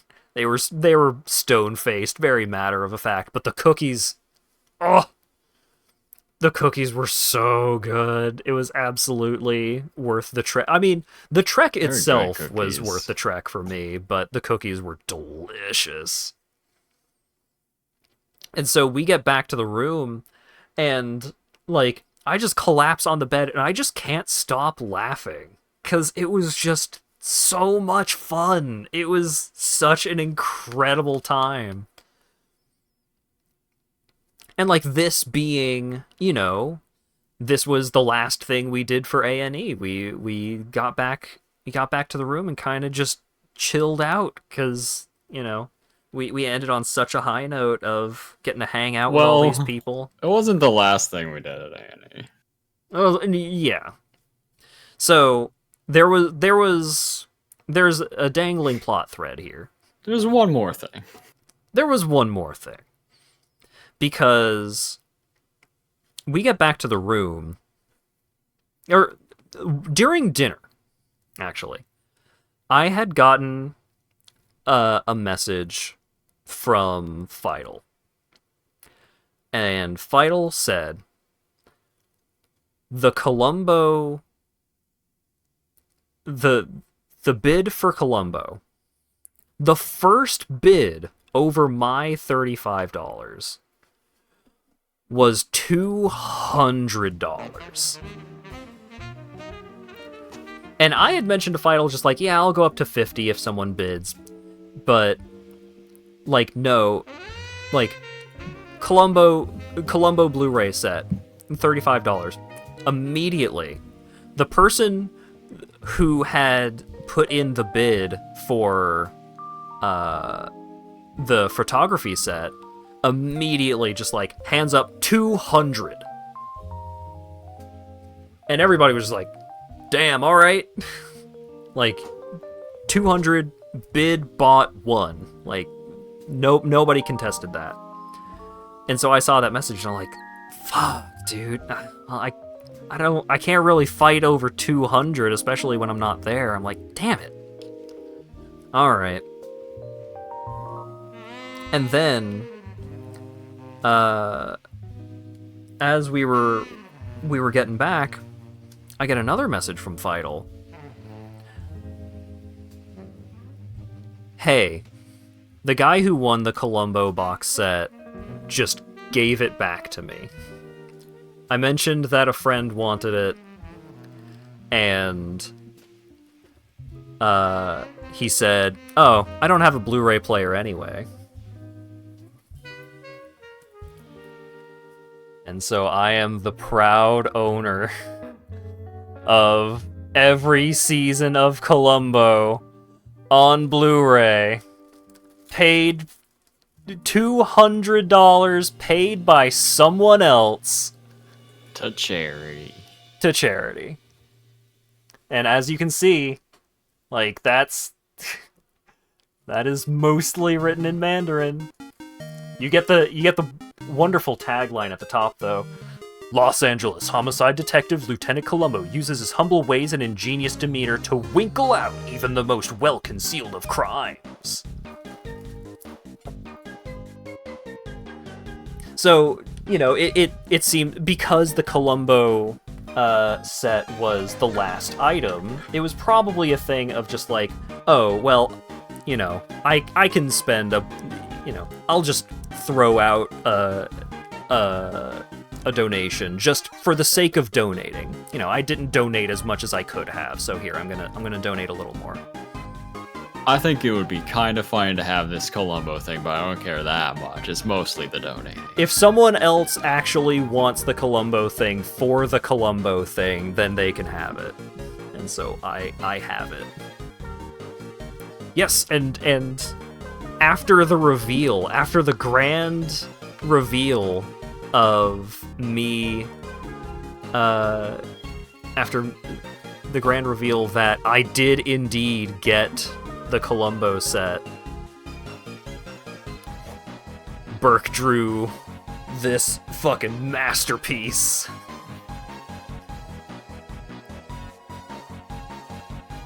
Hell yeah. It's so fucking cool. Thank you again for this, Burke. It's incredible. I think season 0 is the pilot episode. Yeah, there were 2 pilot episodes, Prescription Murder and Ransom for a Dead Man. Both of those were pilot episodes, so those are considered season 0. But yes. Like, and, like, when I got that message from Fidel of just like, yeah, he just gave it to me. Come over here, like, get over to the main hotel so I can give it to you. And I'm like, oh my god. Holy shit. I had actually texted my mom, like, oh yeah, I'm at an auction thing, and I put in a bid for you know, all of Columbo on Blu-ray, and she was like, oh, well, you gotta get that. And when I told her that it went for $200, she was like, bummer. Oh, that sucks. And she was very excited to hear that I got my hands on the Columbo anyway. And so we went over to the main hotel and met up with Fidel and got the Blu-ray, met up with a bunch of people. Like, we barely spent any time at all with Carlton Burke, because, I mean, part of it is just like, we live a 10-minute walk away from Carlton Burke, but... We spent time with Carlton Burke today. Yeah. So we ended up just hanging out, meeting up there at the end, and we hung out we just hung out over there at the main hotel for a while with folks. We got to see what the line to get into the elevators to get up to the rooms in the main hotel was like, which was crazy. Looked bad. Looked like a bad bad time. Yeah. Very, like, for many reasons, very glad that we roomed at the Element.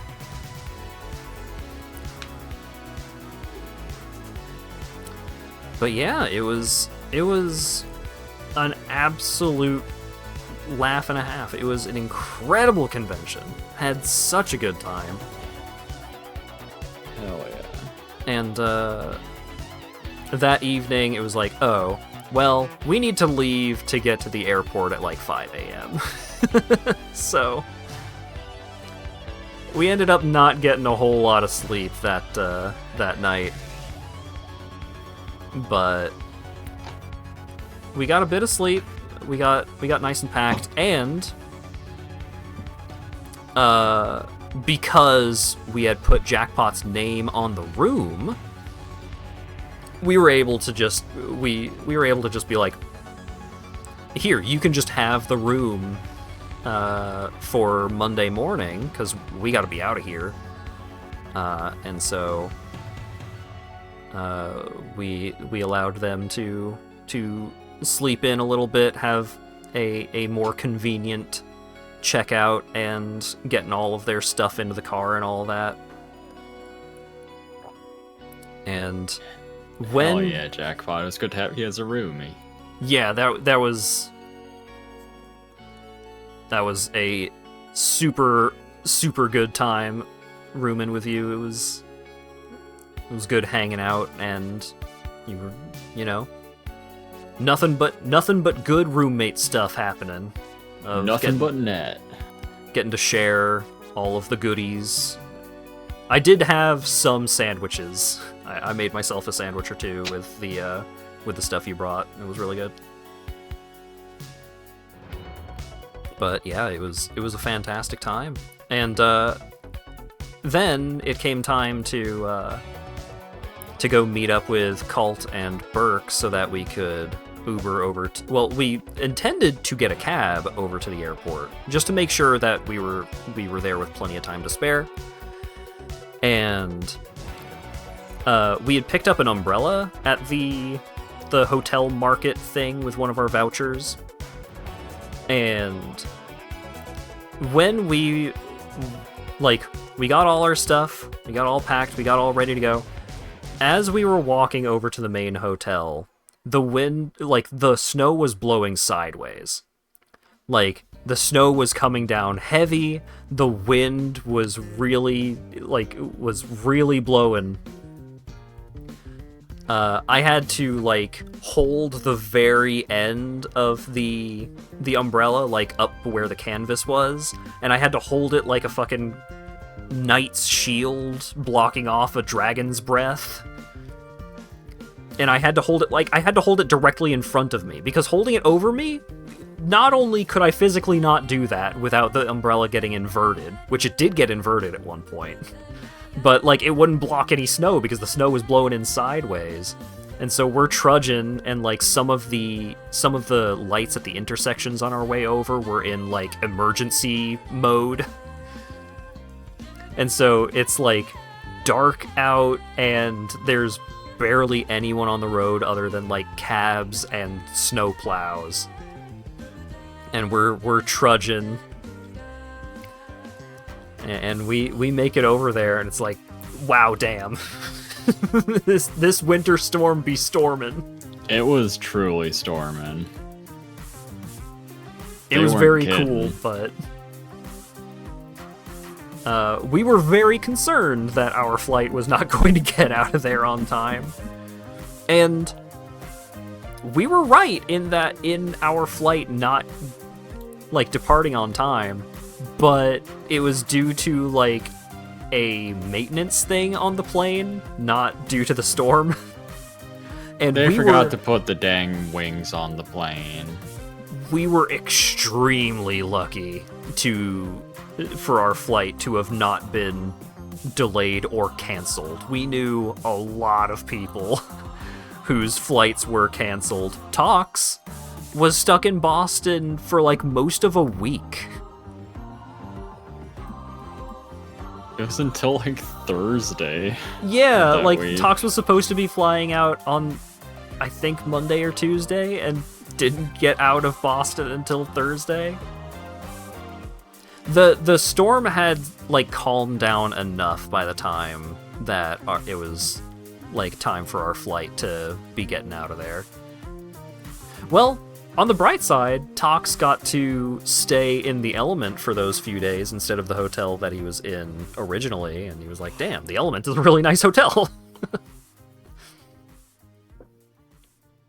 But yeah, during, like, when we had gotten back to the hotel after cookies, I got myself a hot chocolate from the little machine they had, and it was really good. But yeah, a bunch of people had flights canceled, delayed, so on. It was bad around there. It was brutal. Oh yeah, and part of Tox's issue is not necessarily the winter storm in Boston, but the winter storm in New Orleans. The interstate just got cleared yesterday? Damn. Well, I'm glad you're home and safe and sound.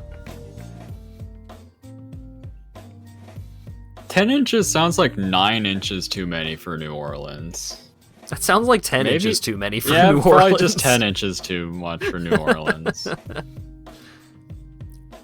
Oh yeah, and when we had tried to arrange for the cab to the airport, Colt was having many issues trying to arrange for a cab that could get all 4 of us and our bags. So I created an Uber account on the spot and got us an Uber. I had to create a fucking DoorDash account and an Uber account over this weekend. And I can use them both at the same time. Yeah.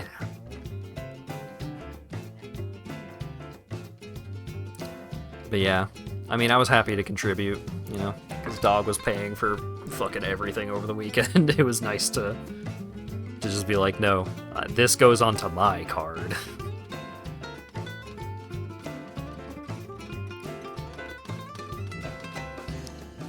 But yeah, it was a fantastic weekend. It was a whole lot of fun.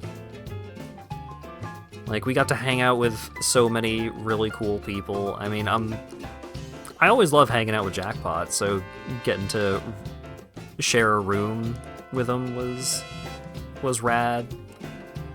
It was really great. I had a fantastic time. Like, I enjoy furry conventions just in general. Like, I have had at least a pretty good time at every MFF that I have gone to, and usually a great time. But I think A&E was better than any MFF that I had been to. A&E is the good shit. It was really great. Although A&E did curse me with the knowledge that British people think that Jimmy John's are like the best sandwiches around, and I can't abide by this. It's so sad, dude. How bad are your sandwiches over there across the pond? Dire. Yeah, I've seen the footy scran fucking The fucking scram posts that I've seen are something else. They're so bad. There's Subway. Yeah, Subway is not amazing. But I saw someone being like, people would rather go to Jersey Mike's. And it's like, hell yeah, I'd rather go to Jersey Mike's.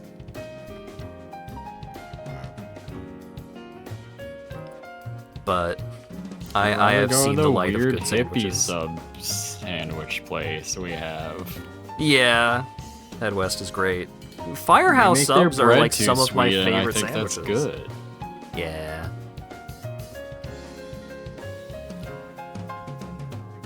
We've got a bunch of cool sandwich places. We don't even have like my favorite sandwich place around here. Firehouse Subs is my favorite sandwich place. And the closest one is, Firehouse like, an Sub hour doesn't away. get their bread from the donut place. They get their bread from the fucking pickle place. They love pickles at Firehouse. Pickles ain't donuts. Hat was so incensed by Jimmy John's, we stopped by the local sandwich chain. Yeah, I was like, I need a sandwich. I need a good sandwich to remind me that there are good sandwiches in the world and not just Jimmy John's. Meatball sub is the way. I usually just get like some variant of a turkey sub, sometimes like turkey and roast beef, but man, there are some good sandwich places out there. But yeah, it was a fantastic weekend. We got a lot of cool stuff. I got fucking Columbo.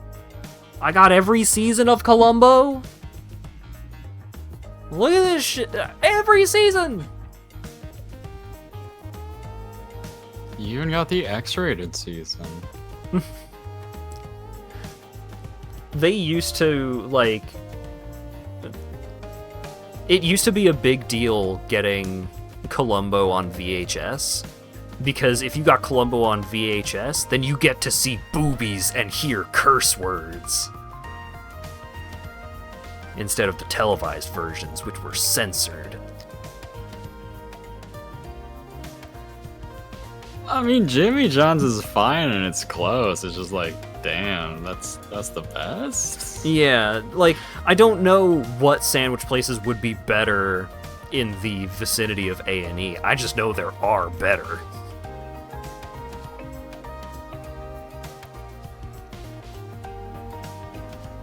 But yeah.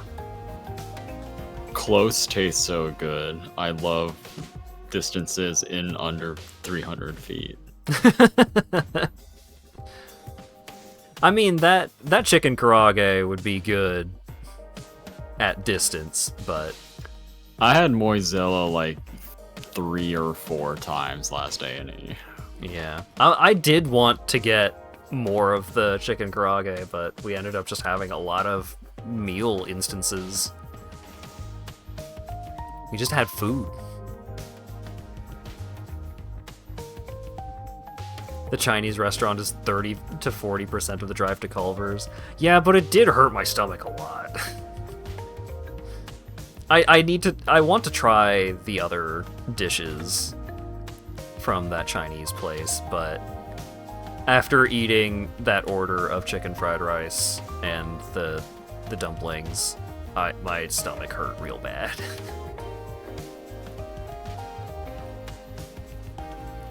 I'm not blaming the food entirely. I think part of it was just stomach weird. My stomach always acts weird in one way or another during conventions. And I think my stomach dying from Chinese food was just my stomach catching up with me.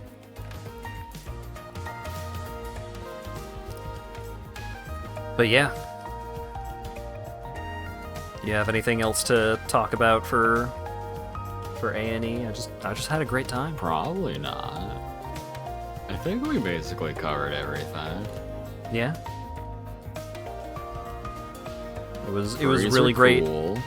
It was really great meeting all of the folks that I had met for the first time, and it was fun hanging out with the folks that I had met prior. It was I had funny. many short encounters of handing people stickers. That was good. There were a lot of it was funny. We had a pretty diverse... Oh, one of the people I fought at the Rivals 2 tournament wanted stickers for their friend. Oh, right. Yeah, so you gave them stickers and then beat their ass. I think that was the person where I self-destructed to lose one match, and then they self-destructed to lose the final match. Yes. Yeah. Live by the SD, die by the SD. I think that was that person. It'd be like that sometimes. Yeah. I did bribe them, it's true. I bribed them to throw in the last match. Fuck, what was I saying?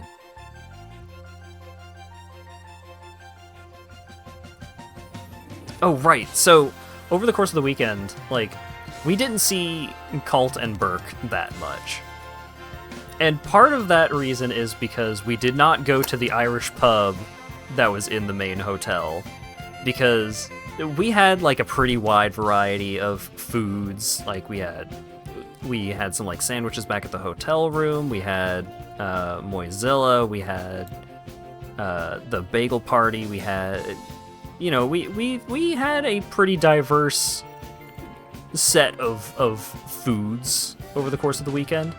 Every fucking time I would see Colt saying what he was up to on Discord, it was either starting my next volunteer shift at location or going to the pub for another drink. Colt went to that restaurant like 6 or 7 times over the course of the weekend. I'm sure it was a very nice place. I'm sad that I didn't go, but it was just very funny. Like, we would just constantly see, I think one of those days he went there like 3 times in the same day. That's probably a low ball on it. Damn.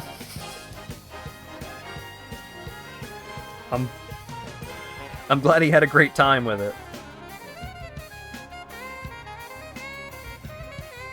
God, these stupid Mandarin Columbo Blu-rays are gonna look so good on a shelf.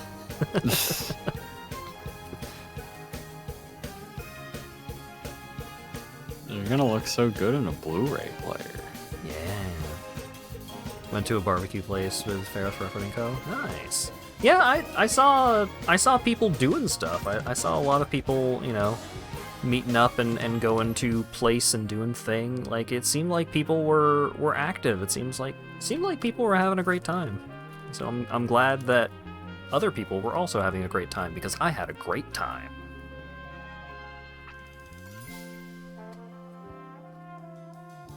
I'm very much looking forward to next A&E, and Dog is looking into all kinds of other conventions to go hit up. I'm mostly looking into Euphoria at this point. Yeah, Euphoria, and you'd also mentioned like considering Anthrocon.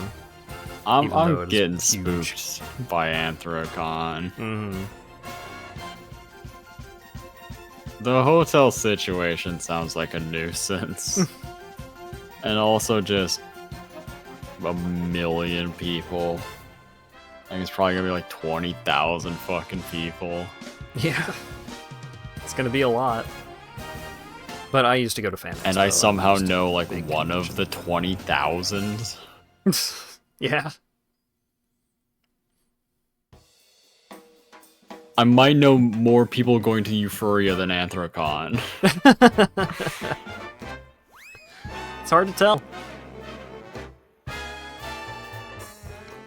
And I could win the jackpot at Euphoria. True. I have my ticket ready and everything. Yeah, I forgot to bring my ticket, but next time for sure. Here, I can prove it. I can prove I still have my ticket.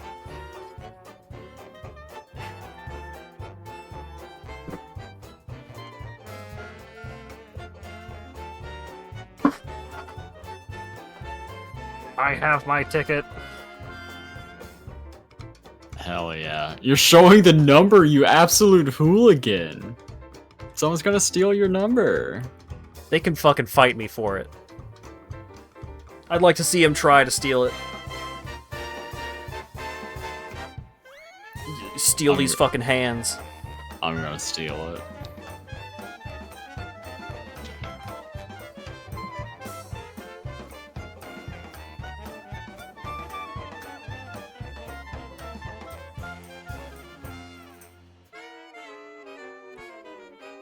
But yeah. A&E 2025. Fantastic time. A&E, just a week away. But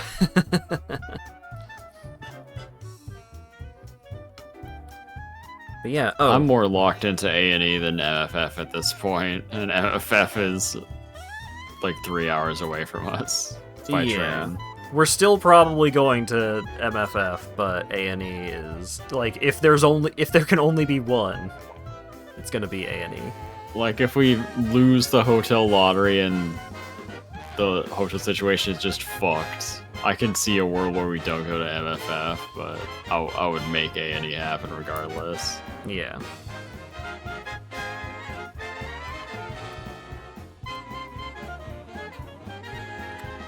Oh, AC not a lottery, it's just get there in the first minute and be fucking fast. Yeah. It's brutal. 2 years, absolute maximum. For me, it's like... I get so anxious going and doing a thing, and then when I go and do the thing, I have a good time. So, I don't know.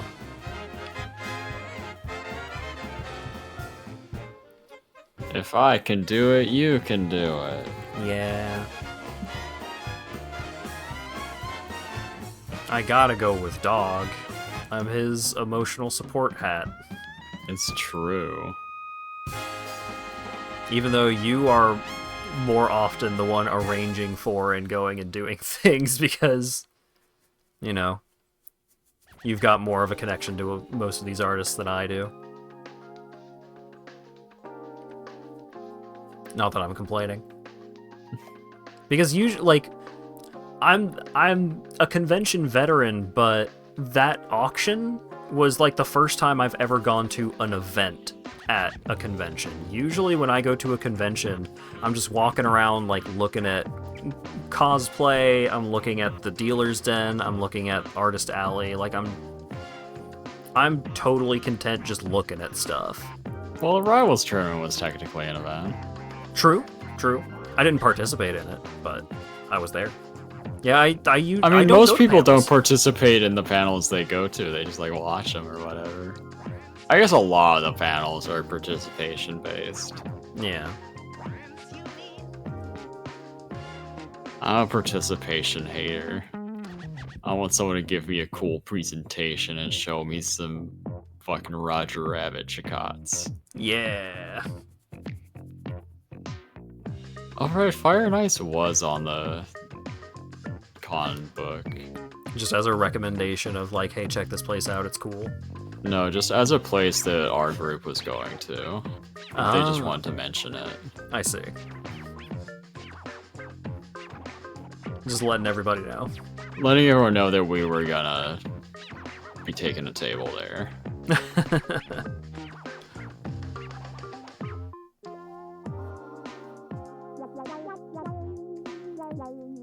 Oh, right. Before I forget. Upcoming streams. I'm not wrapping things up totally quite yet, but Monday I'm starting Castlevania Order of Ecclesia. Tuesday is going to be more Like a Dragon Dondoko Island, and Thursday is probably going to be more Uncle Chop's Rocket Shop, which is a very cool game. It's got a guy with a fox head. Whoa, you have an X the Everything app? I guess I still technically do. Have you updated the stream viewers on the chair situation? Right, so... I've needed a new chair for a long time. My chair is fucked. It is in bad condition. And so I had gone to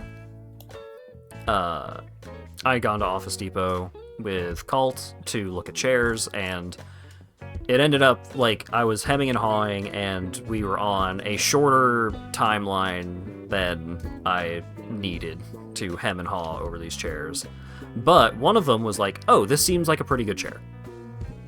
And it was on sale. And I was like, okay, well, maybe I'll get this one, but, not right now.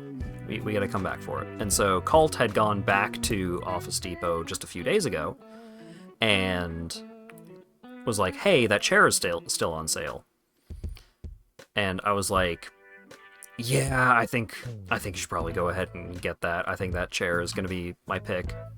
And so Cult got the chair, brought it over, and helped me carry it up the stairs. because this chair it's like a big and tall man's chair, and it's like a plush one. So it's a big chair. It is a very large chair. Like, as far as like office chairs go, this thing's huge. And I got it fully assembled. I got it all intact. And I sit down in it, try to get comfy, and my back hurts. I cannot get comfortable in this fucking chair. It's got plenty of space for activities. I can sit as gay as I want in this fucking chair because it is gigantic. But it is, like, the seat is so long that my feet don't touch the ground when I'm sitting in it. And I'm not a short person. I'm like 5'10", 5'11", thereabouts. And, like, the seat is just so long. And the armrests are so far apart and so low so as to be basically completely unusable. And, like, the chair, like, the seat is so wide, and, like, the middle part of the seat kind of push your legs out, so, like, it forces you to man spread. And, like, the lumbar support, like, didn't feel good on my back, and the headrest was adjustable, which was crazy. I didn't actually know that was the case. But there was no position at which the headrest was comfortable. And so I'm like, this chair is not good. I did sit in it in the store, but in the store I was not sitting at a desk. I was wearing a winter coat. I was wearing jeans. I was wearing shoes. It was not optimal figuring out if it was a really good chair situation. And it was like, fuck, man. Like, this chair is not good. And then, like, I let LawyerDog sit in it, and he's like, yeah, dude, this chair sucks. And then I let Cult sit in it, and Cult is like, yeah, this chair isn't very good. Acker looks like a fucking, like, an action figure in this fucking chair. And then Burke is like, yeah, like, I could almost see myself using this chair, but the headrest is in a bad position. And so it's like, no, everyone thinks this chair sucks. Nobody thinks that I picked a good chair. And I think they're all right. And there was another chair on sale that is like, if not the same model, then a very similar model to Cult's chair, and like that was also on sale, and so Cult was like, alright, I'll bring my chair over and you can try it out for a day. And I did, and it also wasn't good. So I don't know what the fuck I'm gonna do about a chair. Just get a good chair. It's easy. At this point, after multiple failed chairs, I just want a new one of the chair that I have been using this whole time. Me and Lego had no problems. We nailed our chair choice easy peasy. Those things are falling apart, but it seems like the ergonomics are good, at least. I grew a new spine. I have 2 of them now. Hell yeah.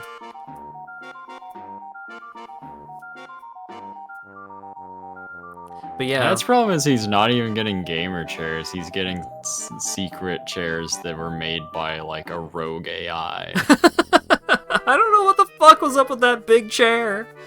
But, like, I got the big chair. It's not made for a human. A human is not shaped to fit in that chair.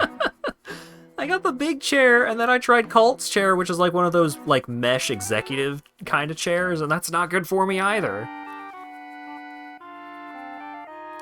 I don't think Shaq would be comfortable in that chair.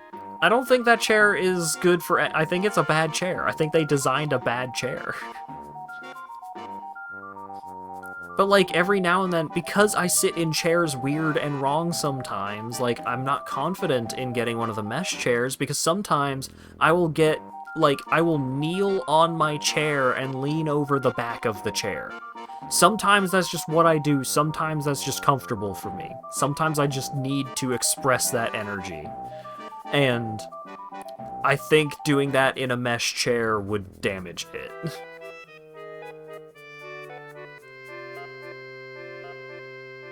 Cat-like behavior. Yeah. Oh shit. Which Shaq tweet? Oh, Matt, that's me yelling. That's my favorite one. It was the most appropriate one because it's about too big to fit in the seats. I think Shaq's butt would fit in this chair. I think it's big probably. enough. Someone's gotta fit in that chair. But Wise. I don't think even Shaq could use those armrests. I think those the armrests armrests are no so one. fucked. They just didn't do a good job. Sometimes people are bad at their jobs, and sometimes you buy their chairs anyway. Yeah, it was on sale. It was half off, and it seemed comfortable at the store. And then I get it home and assemble it. It was half off that's for not a comfortable. reason. Yeah, The reason was maybe. no one wanted it. Yeah, it's starting to look that way. Time to fund the hat, a Herman Miller. Those are one of the mesh chairs. I feel like I might break one of those things if I try and do my kneeling nonsense. Herman Miller is like $15,000 for a chair that looks like it cost a nickel. Yeah.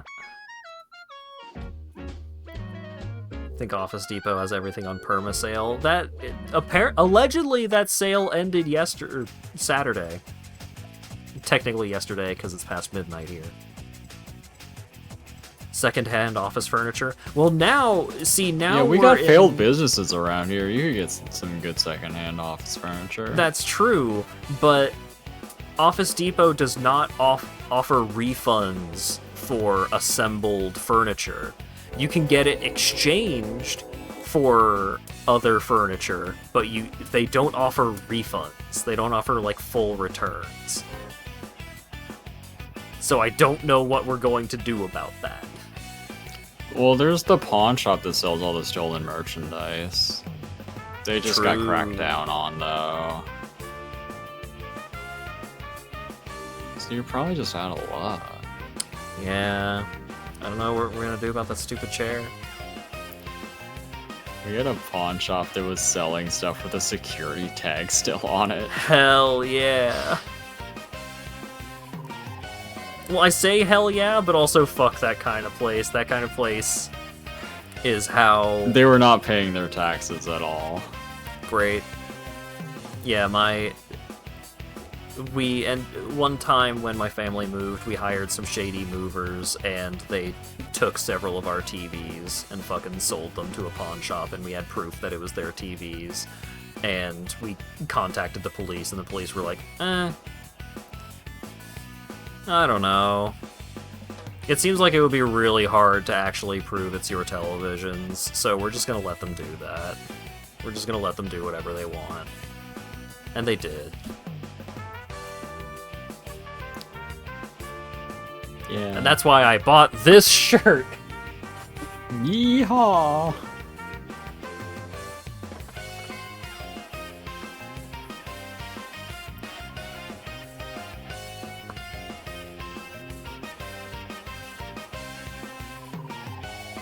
But yeah. Oh yeah, online returns are so fake. They just put it in a house. Yeah. A house that merchandise lives in. Yeah. Some sort of house for wares. Yeah. Something like that.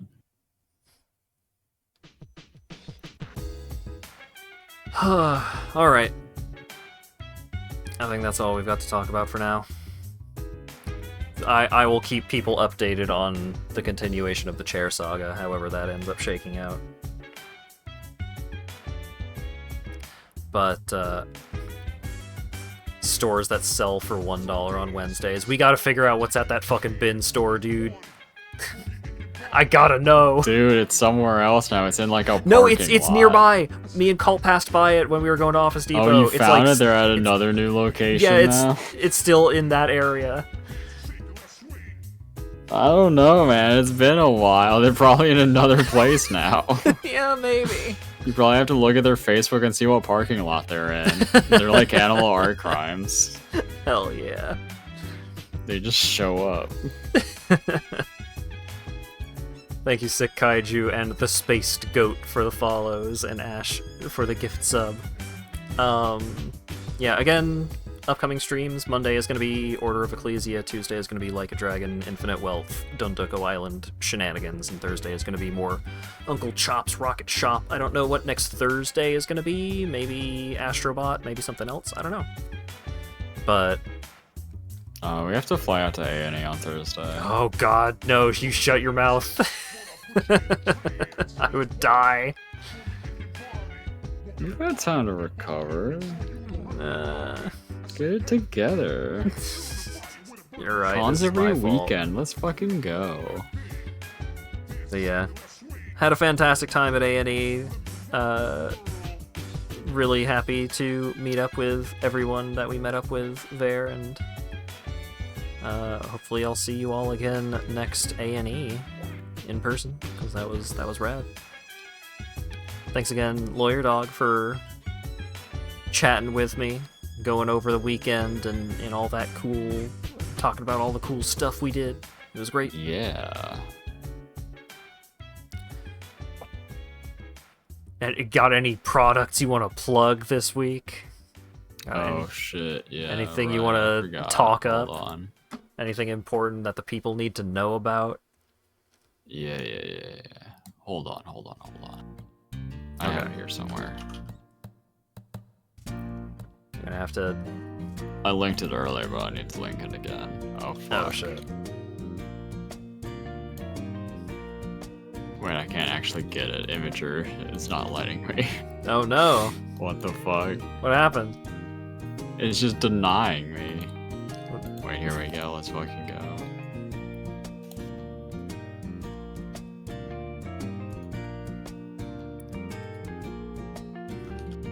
My product is Rita with a cowboy hat. Hell yeah. There we go. And because I put it in from an internet browser, you get a moment of it. If you want to enjoy it in its full glory, the link's in chat. But yeah. Hope y'all had a good time just hanging out and chatting with us.